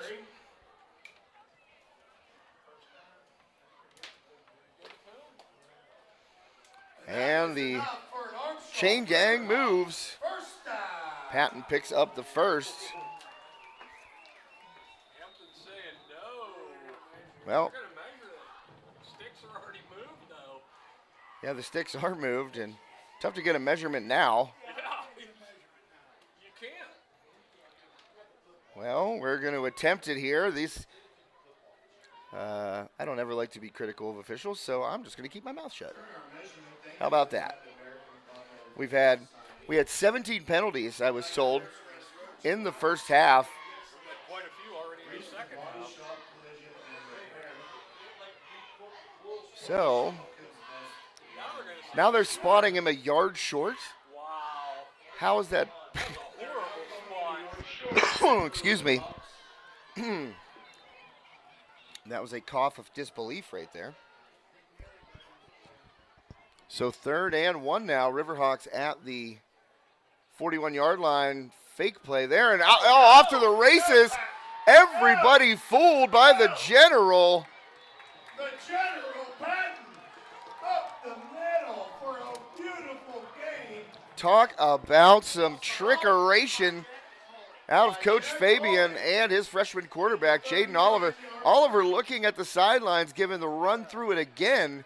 Direct snap to Patton. He takes it across midfield for a big gainer all the way down to the Hampton 39-yard line. So well executed. I can't even call that a trick play. It was just deceptive. And down the field, the Riverhawks are going, using that rushing attack. Wynkoop was nearly ready to pop one there, and a diving tackle. Yeah, that was number 50 for the Talbots. Brady Long, the senior, just getting a shoelace there of Wynkoop and tripping him up. Here's Wynkoop again, following his blocker, still on his feet, and runs into 3 Talbots at the line of scrimmage there. No gain.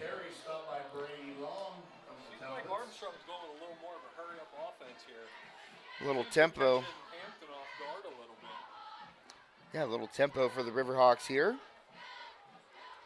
Then they go to a huddle. Yeah, well, figures we would say that. And then they slow it down. So 3rd and 5 here. Oliver, running backs to his right and left. General Patton to the left, and Phoenix Wynkoop to the right. Goes to the line, checks the sideline. Back into the shotgun. Play clock at 6. Snap. Fakes the handoff to Wynkoop. Down the field is Oliver, and up for it, and nearly intercepted. Cutting inside. Kyan Klein right there was Josh Carr, and he got 2 hands on it. So Carr breaks up that pass, attempted for Kyan Klein down the right sideline. And now an interesting decision here for Coach Fabian. 4th and 5. Ball at the Hampton 35-yard line. Offense staying on the field. And what's your play for 6 yards here? I'm sure Coach Fabian's got a couple in his pocket. 2 wide receivers to the left, 1 down here to the right. That's Klein. Fake handoff to Patton. Little dump off into the line of scrimmage, and that play never had a chance to set up.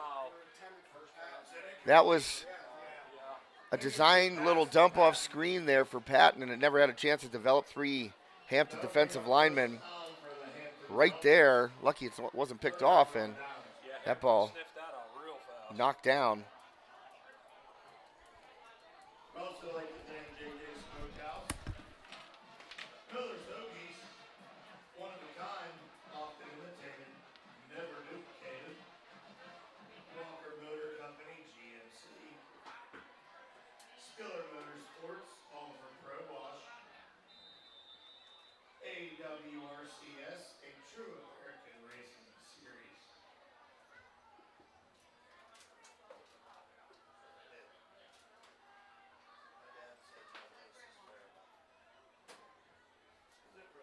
Hey, that's A-Works.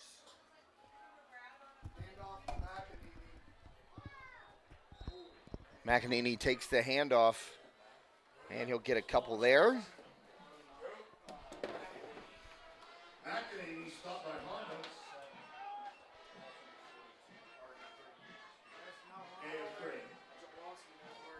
Sorry, Dave, I got equipment all through your feet there. I apologize.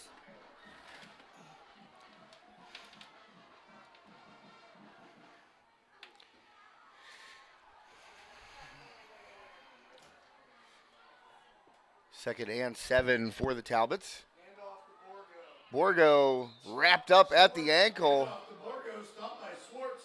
Rocco Swartz had that huge contribution to Kyan Klein's big touchdown catch and run. Breaks in there and tackles Borgo at the ankles. Shut that down.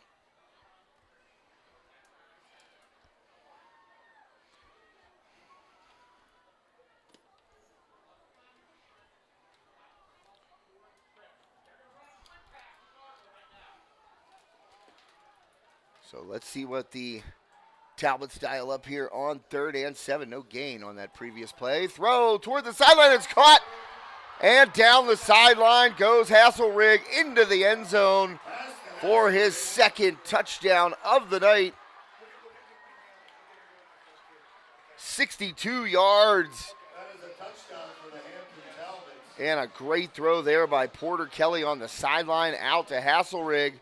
Hit him in stride, and Hasselrig able to tiptoe that line and take it to the house for another touchdown reception, as Hampton has opened up a 10-point lead here in the 3rd quarter.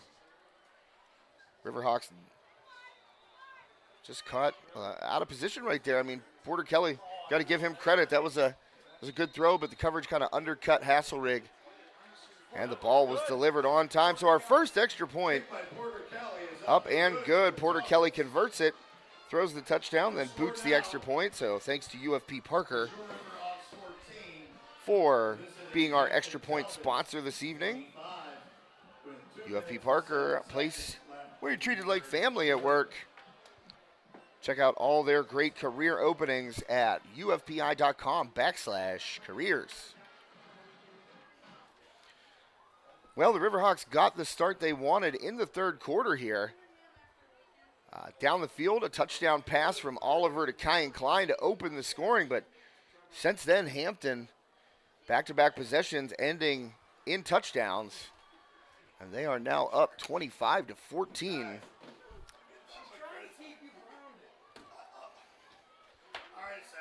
So again, the Riverhawks in a position that they must respond. Back to receive for the Armstrong Riverhawks. Porter Kelly to kick.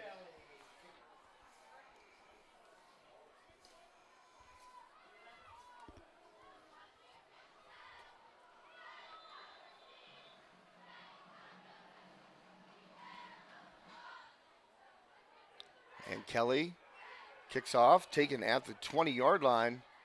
A little stop and start there. Well, they're going to say that was a fair catch. Hunter Richardson with the tackle. Bartolowitz with a very nice return up the middle for the Riverhawks. Well, Bartolowitz with the return, but Saying it was a fair catch.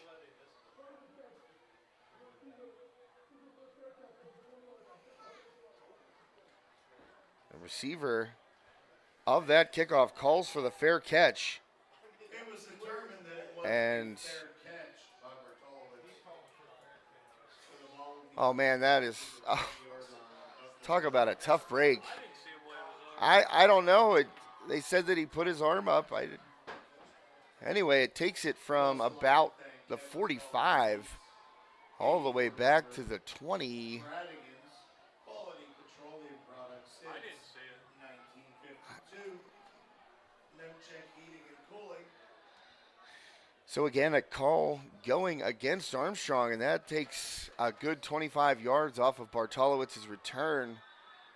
And Riverhawks going to have to go a fair distance. Oliver takes off and immediately hit just as he steps over the line of scrimmage by number 50, Brady Long. About a yard, maybe two there for Oliver as he falls forward.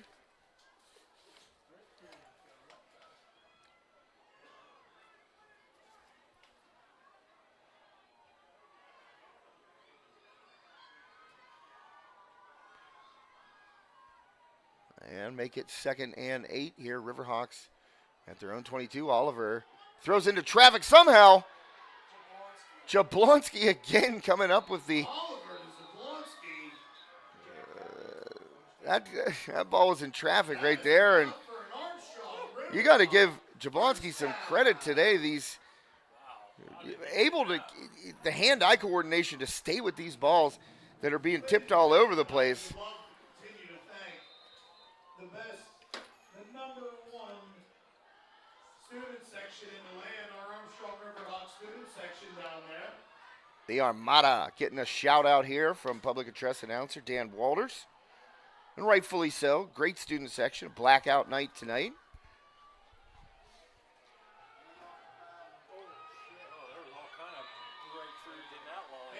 Dave, I'm going to try something. One more thing, man. I want to get you on the air here tonight. And no, it's not all right. It's not all right. Trust me. But we're going to get this going one way or another. I think I have a solution.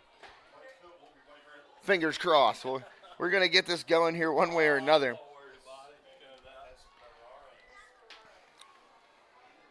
Oh, I know that, but that doesn't mean I'm satisfied with it.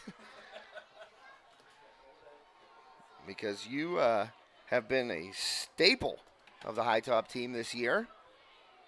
And I want to get you. Ooh, wow, that one gets over and off the fingers of Bartolowitz. On first blush, that looked like it might have been possibly able to be intercepted right there, but Oliver got it over top of the incoming defender. Excuse me. I need some of that hint water up here in the booth. Oh, thanks, Coach. No, I'm good. I got one down here. Appreciate that. Coach Bauer's offering me a water here. Used to seeing Coach on the sidelines, not up here in the booth, as Oliver takes a deep shot, and that one's right into the basket. Jablonski again.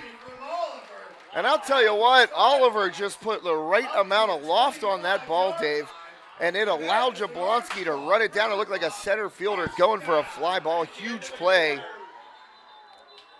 Wow. And we are moving on to the fourth quarter here. Riverhawks driving, trying to cut that 11-point lead down. You're watching High Top Sports Network. Josh Schreckengoss here with Dave Hartman. And we will be right back. Hi, everyone. Hi, everybody. Hi, everybody. Hi, everyone. Hi, everyone. Hi, everyone. everyone. Hey, everyone. Hi, everyone. We're here tonight at the Richard G. Snyder YMCA. T-Bone. Guys, that's right. It's $5 Sushi Wednesday. Produce sale. Bananas.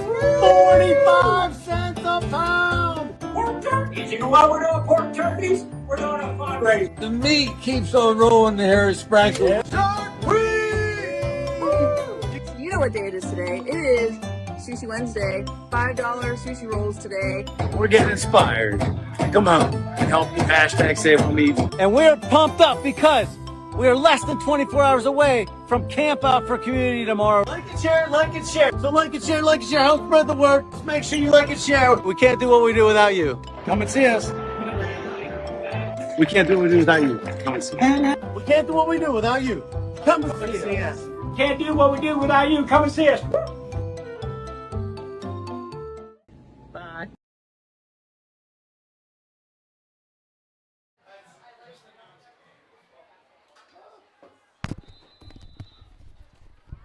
Back to the action here on High Top Sports Network. Josh Gus, Dave Hartman, Riverhawks driving first play of the fourth quarter. Oliver waiting, fires toward the end zone, and he's got the general.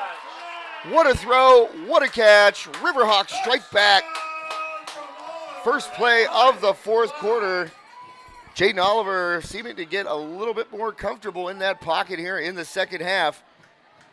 And the Riverhawks strike for a touchdown. 25-20 Hampton now. An interesting decision here for Coach Fabian. Do you try and kick an extra point? You've had 3 kicks blocked tonight, including an extra point. My vote is no. Dave votes no. And we are going to get Normally I would go with a yes, but tonight, no. Dave against it, and so is Coach Fabian at this point. Everybody stacked up, getting in there. Maybe Klein stopped just short. Oh, Kyan Klein working with everything he had to try and get that 2-point conversion. But instead, the defense of Hampton stands up. Hampton Talbots 25, Armstrong Riverhawks 20.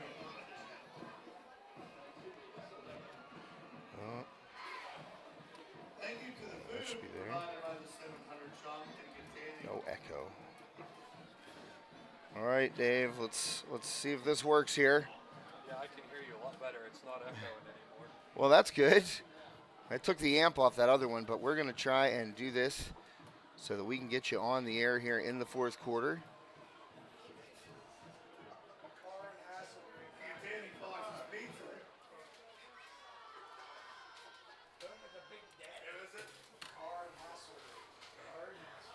Hasselring to receive. Hunter Reed to kick off for Hawks.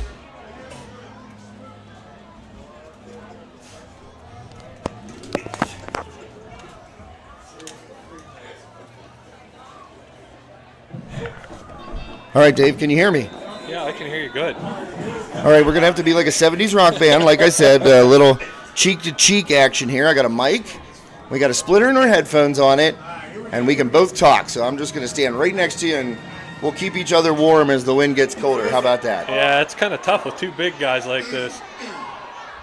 Generate a lot of body heat, though. Oh, yeah. Return to the 30-yard line for the Talbots. Yeah, go ahead. They actually turned the heater on in here earlier. I know, now we don't need to be so close together, but it's kind of a necessity right now. Oh, and another flag comes in. Well, late flag there. Oh, and I got to mute this other one, otherwise we're going to get an echo. We don't want that. So, We got a player down. Player down here near the Riverhawks sideline. And it looks like a Hampton player. Just looks like Carr might be working through a cramp there as he's up and quickly Round of applause for Josh Carr. walking off the field. Well, actually, just kind of jogging off the field there under his own power. Yeah, I don't know what happened there. Yeah, maybe a cramp. You know, I guess. We're going to have a personal foul near the end of it. Oh, geez, add it on. Another flag here, as I mentioned.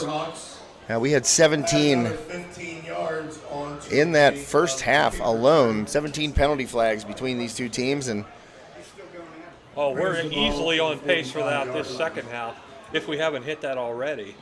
yeah, that's. I'll be interested to see the full game box score. Because thankfully, Dr. Ryan Olson out there, he always sends it over to us. High Top Sports Network, also the official third-party content provider for the Leader Time Sports section, and Dr. Olson always gets the stats over to us. And I asked him last week, hey, do you have like team stats and stuff? And he sent me the entire PDF of every single stat. And I said, yes, please. Wow. That again for the rest of the season. So yeah, that was great. Dr. Olson, I'll be able to see how many penalties, how many yards. So Hampton takes over, direct snap. Brock Borgo, he's hit and falling forward. Gets a few there. Borgo been running hard all night, Dave. Yeah, he's got to be starting to get a little tired. I mean, even a good athlete is still going to be worn out as much as he's been running the ball tonight. Well, not only running the ball, playing defense as well, had that pick, and also the blocked punt return for a touchdown. So Borgo doing a little bit of everything, scored a touchdown also on a 31-yard little dump off to him that he took to the house. So one-man wrecking crew out there, number 22 for the Talbots.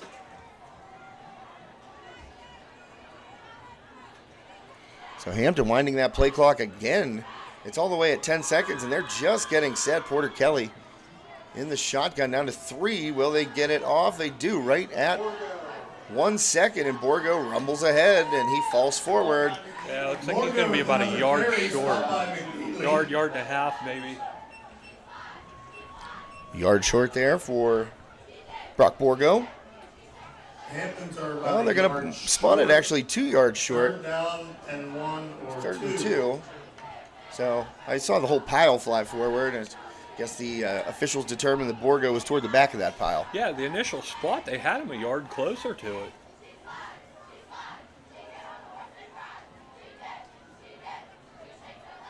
So Porter Kelly, who has had a nice evening tonight as the quarterback for the Talbots.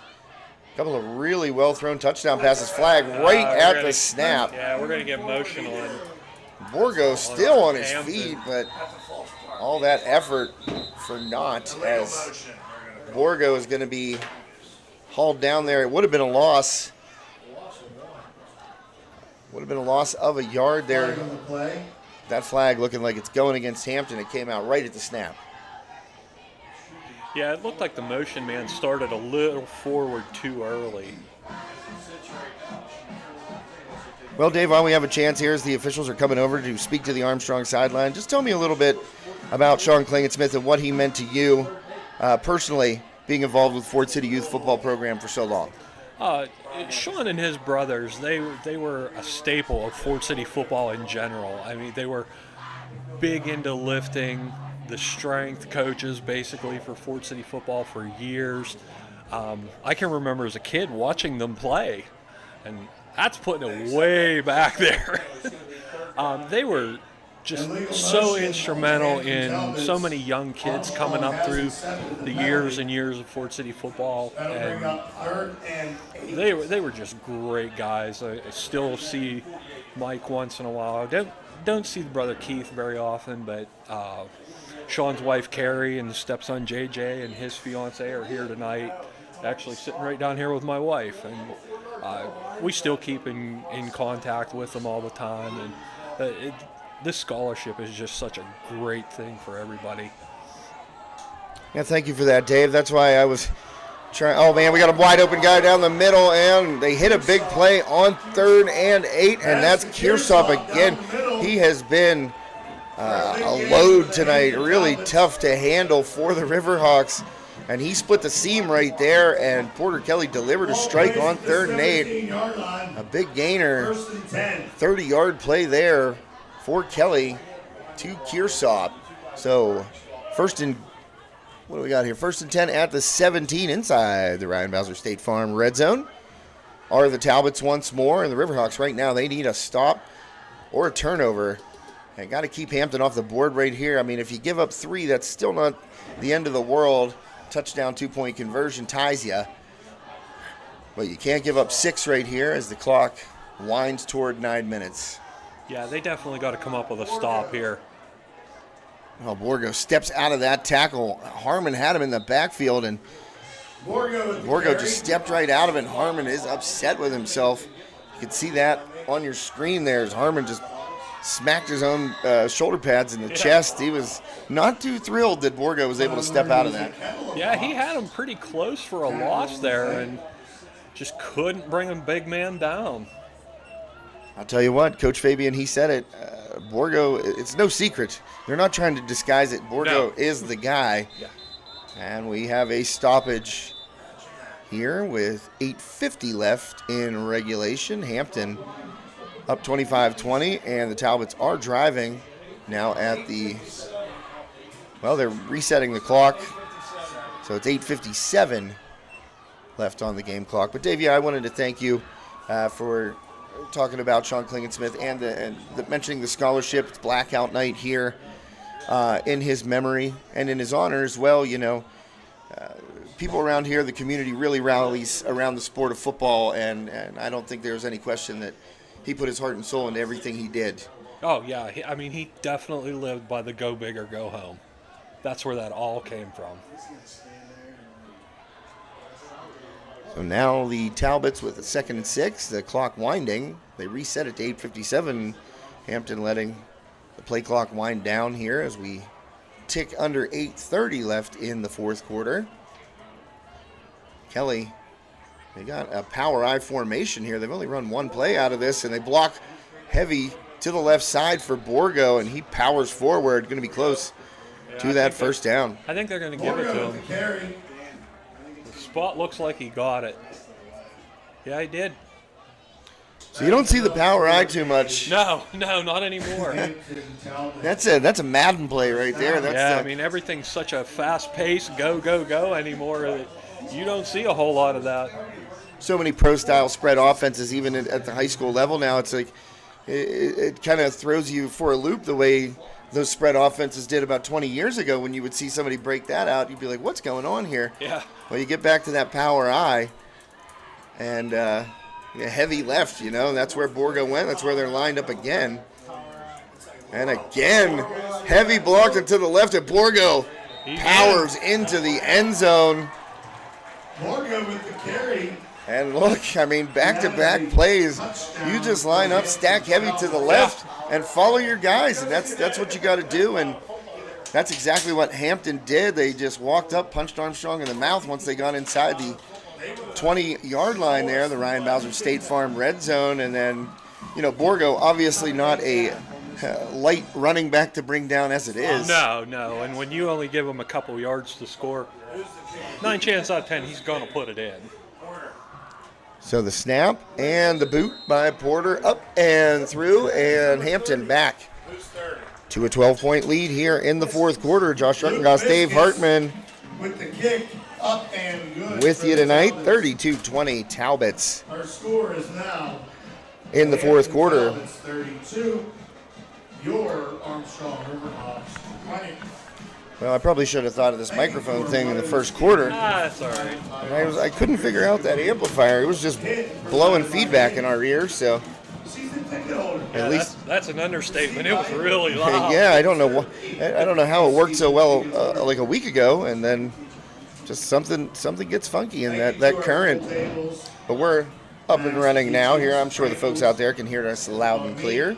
Josh Ruckengoss and Dave Hartman here in the booth at Armstrong Stadium, and some fans heading out.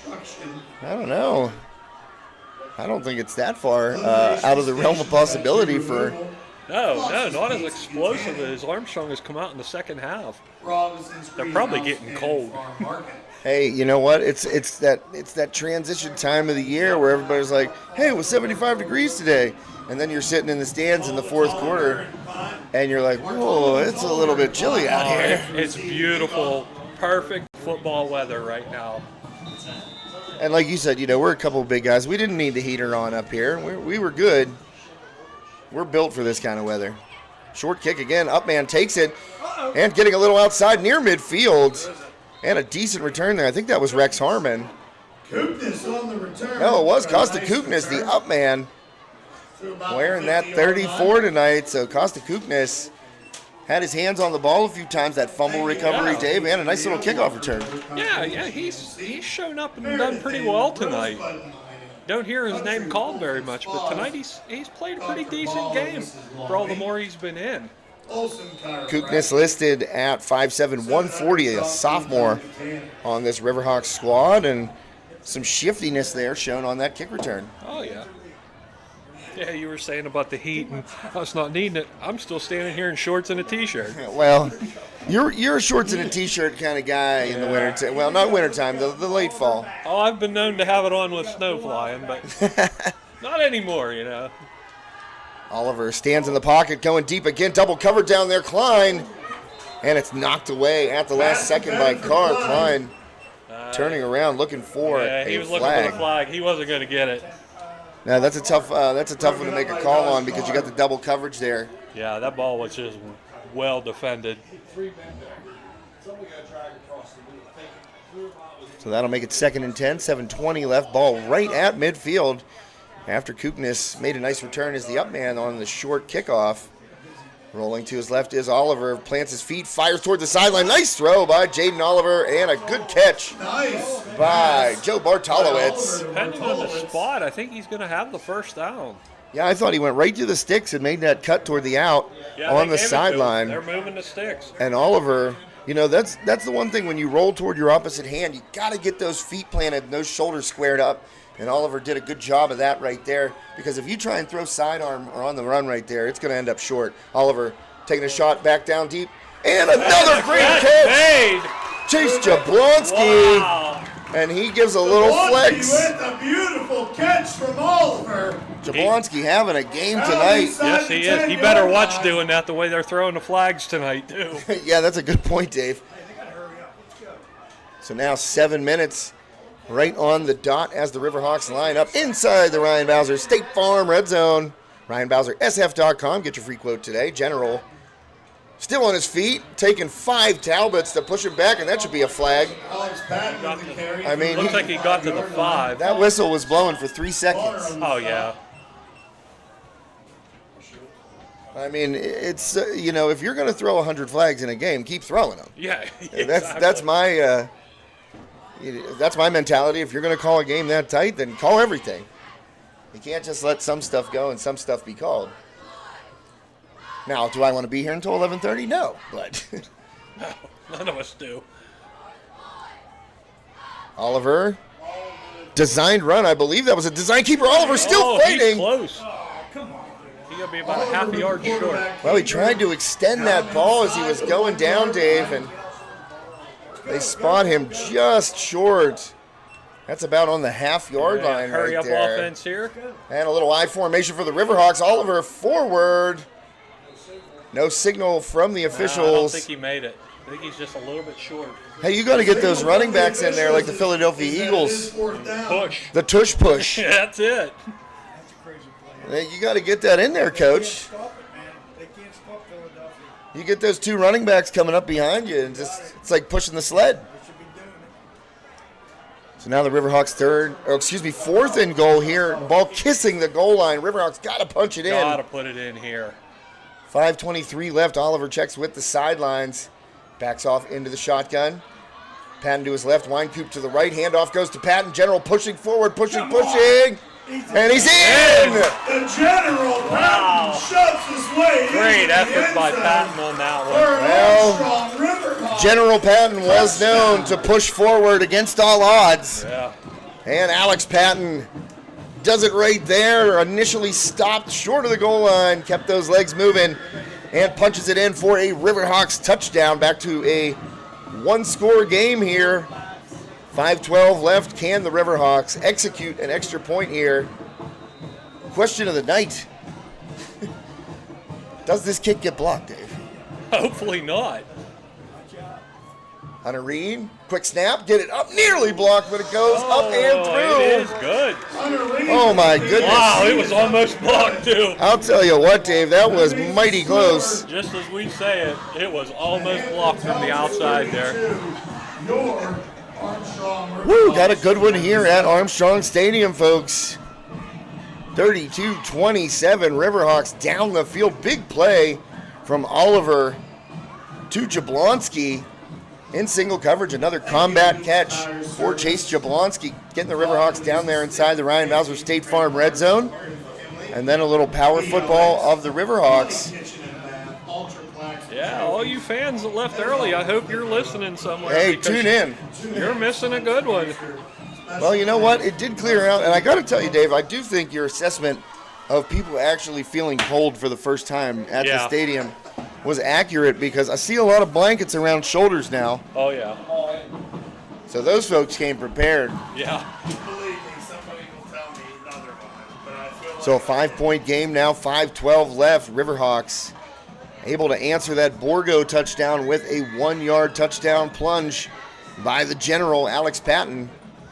Hopefully they all got their phones linked into their vehicles while they're driving home listening to the game. They can listen to us. That's right. Hey, we were driving across the state last Friday night, and we had the game streaming on the radio. That's what I like to hear. So Hunter Reed boots one, line drive kick, and will it stay in bounds? It does not. So close. It goes out of bounds a half yard before the pylon, Dave. Not a good break for the Riverhawks. No, not at all. So now, instead of starting at the 20, here's at the 25 they start at now. 20-something. I don't know. Is it the 25 after a touchback? I think. I should know that probably. Yeah. Yeah, I think we both should. I don't know anymore. They keep changing the rules around so often. I think it's the 20 in high school after a touchback, and the 25 in the NFL. Yeah. And then you start at the 35 in high school after the ball gets kicked out, and then the 40 in the NFL. See, it just takes a while, you know. It's in the brain pan somewhere, swirling around in the soup that is my frontal lobes. There was a whistle I heard. Everybody stop. I don't know. I don't understand that. I definitely heard a whistle. So did majority of the teams. there was a whistle. There's a whistle. There was a whistle. I don't understand that at all. There was definitely a whistle. Yeah, he's going to tell you. Even the Hampton players stopped, so it wasn't, Borgo with the long run on the play. That whistle good. There's no. That should have been a dead play. Wow. If that play stands up, and it looks like it's going to as of now. Oh, no way. Well. Talbots. First down and 10 at the 40-yard line. So, I mean, basically the only person that didn't stop playing there was Brock Borgo, and good on him. I mean, he powered forward for a long game there of, 25 yards. So Borgo, for now, has a 25-yard run for a first down. And the 23 other players on the field stopped. Yeah. Because they heard the whistle too. Well, I mean, nobody even engaged on the offensive line. That is, oh boy. I feel like everyone heard a whistle, bud. Father Time marches on here, and the Talbots are going to get the ball at the 40 of Armstrong. And the clock starts.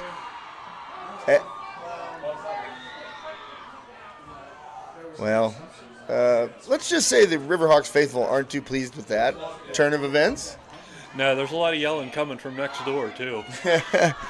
Well, luckily our microphones are not as sensitive as they could be to pick up the words coming from the Armstrong coach's booth. And Borgo again, he gets nothing on that play. As Armstrong collapsing, there's a pancake behind the play. And tackled by a pile of Riverhawks. well, I mean, Harmon didn't seem like he was too upset about it. He just kind of got pushed all the way back there by, what was that, big number 50, Brady Long. And they were engaged until after the whistle, and Long landed on him, but helped him right up, and Harmon patted him on the shoulder pads and said, good play.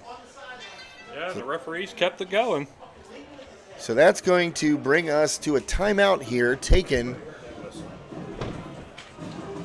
4:11 left in the fourth quarter. The key to this drive so far, I mean, I don't know how you talk your way around it, was that play. You know, Borgo gets a 25-yard run. He's literally the only guy that kept playing. Yeah. And as the Riverhawks see him run past, well, they have to go catch him and finally tackle him after a big gain. But I heard a whistle. Pretty much everyone else here heard a whistle, but the officials let the play stand. I mean, you hate to say something against the referees, but that was an absolute horrible call. There was clearly a whistle somewhere. Yeah, and I don't know where it came from. I mean, I'm sure if you really wanted to, you could bring a whistle into the stadium, but that sounded just like every other whistle down on the field, like it came from the field. Yeah. We picked it up through our headphones on our mic. It sounded... Well, and the reaction of the players, too. Yeah. They wouldn't act like that if it came from the stands. So Borgo pushes forward. Another timeout taken here by the Riverhawks. So they are down to one timeout left. 4:02 left, and that's going to bring up about a 3rd and 6. Ball on the 36-yard line of the Riverhawks. So 3rd and 6, ball on the 36.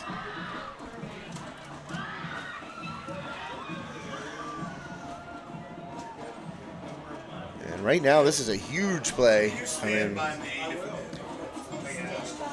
at this point in the game, the Riverhawks desperately need a stop. And they also don't just need a stop, Dave. They need to hold them right there, because you get a little bit closer, you got to think Coach Shulo is going to go for it. Oh, yeah, absolutely. Especially with the way they've been running their offense all night. They've been running the play clock down as far as they possibly could. And we all even thought they got away with one on a timeout, too, but... Well, what do you line up in right now? I mean, that power eye inside the Riverhawks 10-yard line worked to perfection for the Talbots, and you're going to see right now, what are we in? Yeah. Heavy left? Surprise. And let's see. I wonder who's going to get the ball. Now here is the spot where it's, okay, motion that. Yep. There's the toss outside. McNeely kind of blew up that edge, and that forced Borgo to cut back in. Kookness with the beautiful tackle. And Kookness showing no fear going up against Borgo. Let me tell you, Kookness is listed 5'7", 145, okay? Borgo, full head of steam, listed, where did I put my Hampton roster here? Listed at 6 foot 200, okay? You do the math there, it's physics. Kookness puts his nose in there, and give credit to McNeely for blowing up that edge, and it forced Borgo to go back inside, and the big man, Costa Kookness, waiting for it. All 5'7", 145 of them delivering the hit on Borgo and shutting down that Hampton possession for now. It's 4th and 4. Riverhawks use their final timeout. And right now, Hampton, if they can convert this first down, boy, that really, really puts a big hole in the boat trying to keep this Riverhawks ship afloat. Yeah, that was pretty impressive by Kookness to stand him up like that. I mean, I saw him play as a younger kid when I was involved with Fort City Youth Football, and he was very fearless then and a good athlete. Never had the size, but very fearless. I give credit to him, man. You got a 6 foot 200-pound running back like Borgo coming at you.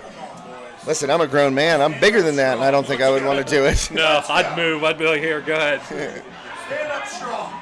All right, here we go. Direct snap. Oh, Borgo has to catch it with one hand, and they got him. They shut it down.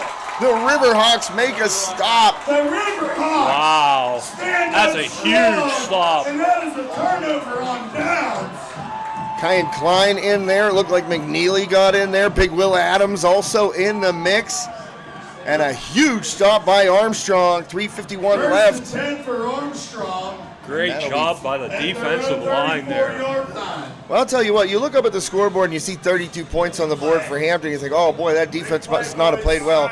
I give a ton of credit to the front seven for the Riverhawks. They have done a great job. Yeah. You know, the Talbots have been able to hit some big plays in the passing game, and that's where the points are coming from. Yeah, they really have. Come on, boys. You know, that possession, the previous one for Hampton where they ran power eye inside the 10, look, that was hat on a hat blocking. Give credit to the Hampton offensive line there, but all told, the front seven for Armstrong has played extremely well tonight. Yeah, they really have. Open. Oh, boy. Oh! I'll tell you what, Oliver, he had to stand in there and wait for Klein to get into his break before he delivered the ball, and just high through Klein's hands, and luckily Carr was about a yard behind picking that one off. Yeah, I'll guarantee Oliver wishes he had that one back again. Come on, boys. 32-27, second and 10, 3:46 left here. Riverhawks on their own 34, handoff. Stepping around a man as Winecoop makes another man miss. Oh, and Borgo gets in there and wraps him up. Wow, some shiftiness there by Phoenix Winecoop, but couldn't get around Brock Borgo. Hand off to 25-1. The problem here Armstrong is fighting is going to be the clock. Well, it's a 3rd and long right now. It looks like about a 3rd and 8. And no timeouts left and the clock running. No timeouts left and the clock running, but clock stops on a first down in high school until the ball's respotted. So that gives you a little time. Oh, floated the camera a little there. Sorry, guys. Oliver rolling out. He's under pressure. Steps away. Going to lob it to the sideline and pushed out of bounds. Carr gave a little forearm shiver there to Klein. That ball not catchable.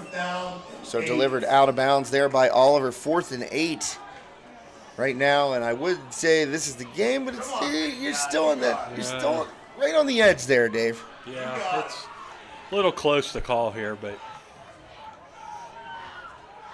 the way Hampton's been playing, you can't give him the ball back here. You give it back here, you've pretty much given it away. He's got it. We got it. Come on.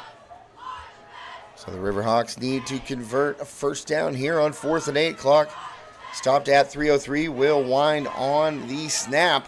Yeah, but they're down to 5 on the play clock. Well, they got to get rid of it. No timeouts. 3 seconds left. 2, 1. And the snap right at 0. Oliver, he fires. Klein, that was behind him and low there. Oliver had to get rid of it quicker than what he wanted. Klein maybe just a touch long on that route. Turnover on downs. So the Riverhawks give it right back after that strong defensive stop. So 2:58 left here in regulation. Still a 5-point game, and right now you can't give up a first down. No, you give up a first down, it's pretty much over. 36-yard line.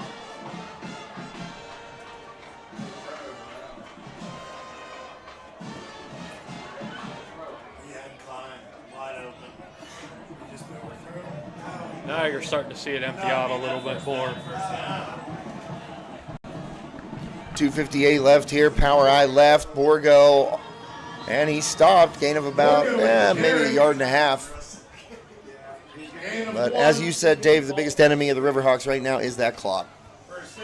Yeah, it's unfortunate because the second half, they really came back strong. The first half, they looked, I don't know, they just couldn't seem to get it together, and didn't seem like they were in sync tonight for some reason. I don't know. It was very uncharacteristic of them. Well, honestly, one thing I spoke with Coach Fabian about was, those kickoff returns against Freeport last week. And he said, we've been starting slow all year. And really, if you go back and look at it, the one game that they really kind of started fast was at Aliquippa. Yeah. The other ones, they have kind of started slowly. And, it took them a little bit to get their footing, especially after Sprankle went out. And, before we knew up here that he was hurt as badly as he was, the team obviously knew. Yeah. So, it takes a little bit of time to get used to that new quarterback in there, get used to the new, tendencies of the play calling when you have a different guy in the quarterback position. So, these are things that, NFL players can't do on the fly. You can't expect high school players to do it, just like that. But as you said, they come out first possession in the second half. They deferred.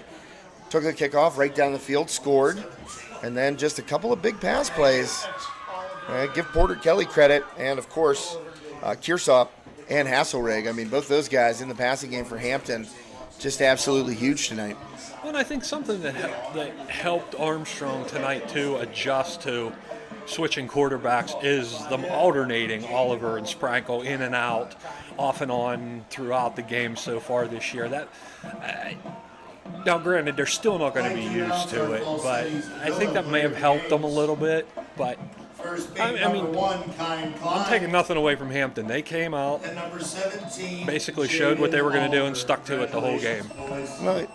And you know, it's those. I think I pulled it. Oh, there we go. Oh, there we go. That's a lot Borgo, better. misdirection, goes to the near sideline, just slides down. But I think he slid after the first down. Borgo, again, No, right carry. before the first down. So that's a. No, they gave it to him. Oh, they did. I was going to say that's. First down for the Hampton Talbots. No, that wouldn't. Oh, dude. They already moved the chains. I don't know what's going on. I think the refs want out of here. Well, I mean, that's great and everything, but you're still going to call the game. That ball was not, first down was not the 25, it was the 23. And Borgo slid right at the 23, and I thought, well, that was kind of, not the right play because you want to slide before to keep that clock rolling. Right. They end up spawning the ball as a first down at the 25. That's a 2-yard difference. I mean, look, I'm just an announcer, but I can tell. And Hampton going to take a knee now, so boy, oh boy, that's just a brutal turn of events there for the Riverhawks. There's no other way to say it. Now, if you ask Coach Fabian, he's not going to make any mention of that play with Borgo or this play right here, right now, that continues to let the clock run. He's going to talk about not being able to cover those pass plays that went long. He's going to talk about not being able to get the offense going until late in the game. He's going to talk about all the things that a coach would talk about, but I guarantee inside he's boiling right now. Oh, absolutely. I mean, he has every right to. And it all comes back to the whistle, non-whistle play. I mean, that was a game-changing moment. Well, first of all, it gave Hampton great field position when they should have been starting on their own side of the field. Yeah. Second, it allowed more clock to run off. I mean, you could point to that play, especially after Armstrong had come down, scored the touchdown, and made it a one-possession game. Yeah. To have something like that happen, go against you. Oh, it just took the wind right out of their sails. They had momentum starting up again. They were looking good, and then basically a slap to the face. And you know, that's tough because you look down at that sideline as the final seconds tick away. Riverhawks already at midfield. They want to shake hands and, get the heck in the locker room and try and shower this one off. But I guarantee this is going to be a sour taste in the mouth of the Armstrong Riverhawks for this entire week. Yeah, I don't think films are going to go very well, that's for sure. Especially if you're on special teams. Look at and here's a perfect example of the adversity that the Riverhawks are kind of facing this year. Look at all the guys at the end of the line in crutches. Those are all linemen, except for Isaiah Brown, who losing him right there, that's the guy. That's a huge loss. But every other one of those guys plays on the line. Yeah. And I mean, you've lost your best receiver, one of your best linebackers in Isaiah Brown. You got linemen 5 deep that are hurt, and still come out here, tight game throughout. They got down a couple of scores, never gave up, fought their way back, and to have it taken away from you the way that it happened tonight, that's just it's a tough turn of events, and you hate to dwell on negatives like that. I guarantee you, I mean, it's going through everybody's head. As much as your coach tells you, hey, we didn't execute on the field, and they didn't at certain points. No, they didn't. Stuff like that in the very final closing seconds, closing moments of a game, boy, it eats at you. Oh, yeah. Now, I played Katanning basketball. We didn't have to worry about that. Those games were over before halftime. But, I mean, these guys out here, the Riverhawks, I feel for them after such a great start to the season. In the exhibition schedule, the non-conference schedule, to go 3-1, fight Aliquippa for a quarter and a half pretty hard at their place on a huge night for such a storied program down there. And then to come out and just, Hampton making a play, that Borgo interception. They overcame that. The block punt for a touchdown, they overcame that. And it's just, you keep fighting up that hill, at some point you're going to start slipping backwards. Yeah, and I like you said, I give Armstrong a lot of credit. They never dropped their heads and gave up. They kept fighting clear to the end. Well, that will bring us to naming our Schaefer's HVAC drive of the game. And boy, I really hate to hand out Armstrong County Sponsors Awards to the opposing team, but you got to give credit to Hampton on the drive that was aided by the well, no, that was the drive before. Excuse me, the drive that was aided by the Borgo non-whistle call play. They ended up turning over on downs, but the drive before that, where Porter hit Kearsop on third and what was it, 3rd and 13 or 3rd and 18? It was a long third down. Long third down. And Porter stood in the pocket. Kearsop skinny post up the seam, and Porter hit him in stride. Porter Kelly. I keep calling him Porter because I'm thinking Dawson Porter. Yeah, right. You know, yeah, a couple years ago, but yeah. Gotcha. Hey, you know, it all gets mixed around, like I said. Yeah. But no, Porter Kelly for Hampton on that particular drive right there. Riverhawks are down 5 points, or 6. Or I think it might have been 6 points at that point. They're down a touchdown. If they stop Hampton on that drive and come down and score the way that they did, now they're in the lead. Yeah, So you got a whole different game there too. Yeah, that third down throw by Porter Kelly to hit Kearsop for a big gainer. I think it was a 30-yard play. And then once they got down inside the red zone to line up heavy and just go power eye left twice, and Borgo does the rest, they punch it in to go back up 2 scores. I mean, that's my vote for Schaefer's HVAC drive of the game. I don't know. Yeah, I'll agree with you on that one. That was pretty much the nail there. That was the nail indeed. And our Damon Chiropractic Center player of the game. Well, at least this is a little bit different. And I could pick an Armstrong guy for this where it's not, you know, the drive of the game is really, you kind of have to say what determined the game. So Schaefer's HVAC drive of the game, that last touchdown drive for Hampton. Now the Damon Chiropractic Center player of the game, I got somebody in mind. Why don't you tell me who you're thinking? I got to kind of narrow it down to a couple players here. This one's a little tough because you could go a couple different ways with this. I don't know. We'll see if we agree. Oh, very political there, Dave. And you gave me something, but you gave me nothing, really. Hey, I am going to give it to, well, I'm like you. I got a couple guys in my head, too. I got to give Oliver credit for coming in there the way he did. And, you know, with Sprankle going out hurt early in the game, and then basically your coach coming up to you and be like, you're the guy. Yeah. You know, one thing I will say about Oliver is he showed a great amount of poise in there tonight. He delivered some balls that were on time, perfectly thrown balls. He also had some struggles. He missed some wide receivers that were open. He underthrew some guys. He made some throws that were in dangerous areas. You know, that throw down here to Klein with the double coverage, where Klein came looking for the flag, you're not going to get it because it's double covered play and it's in the middle of the field. So I give a ton of credit to Jaden Oliver for the game that he had tonight, stepping in those circumstances. But my player of the game tonight, Damon Chiropractic Center player of the game, Chase Jablonski. Talk about a coming out party and talk about making huge catches in huge situations. And trust me, they weren't right in the breadbasket. They were combat catches. They were tip balls. So Chase Jablonski is my Damon Chiropractic Center player of the game tonight. Did we agree? Yeah. Yeah, actually you did. And it was very close because I tell you what, I was so impressed tonight with Jaden Oliver. I mean, like you said, it was basically, here, go. And for a freshman, the kid's got a heck of a future. He looked very good. Granted, some mistakes, but overall, yeah, he was. And it was right there. I mean, I was back and forth the whole time. But, yeah, I'm going to agree. Jablonski did. He just made some spectacular catches there.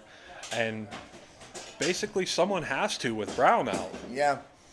And it's tough to take away from what Kyan Klein did tonight, both offensively and defensively. I thought Kyan Klein played a heck of a game on both sides of the ball, and he made touchdown catches, obviously. You know, he got into the end zone a couple of times. I just thought the Jablonski's catches were so difficult to make, and they came at such key moments on third downs where, I mean, the Riverhawks, hey, we need a player, otherwise we're going home.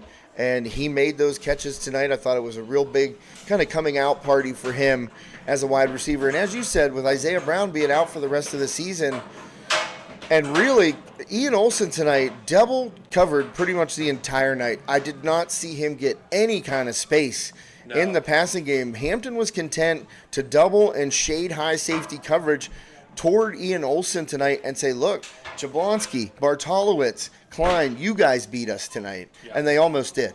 Yeah, that was really tough. I'll give Hampton a lot of credit with that double coverage, and they were very tight with it too.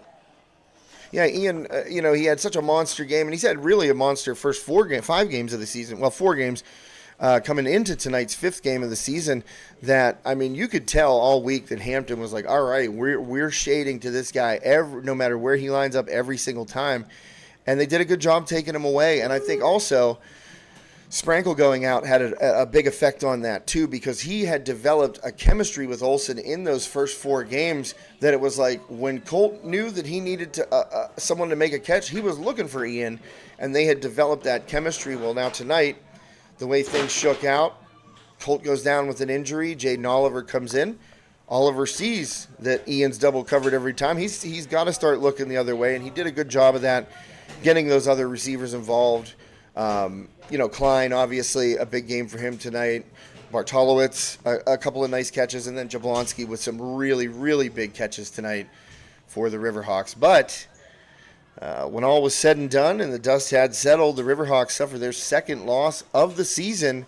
Tonight, a 32-27 defeat at the hands of the Hampton Talbots.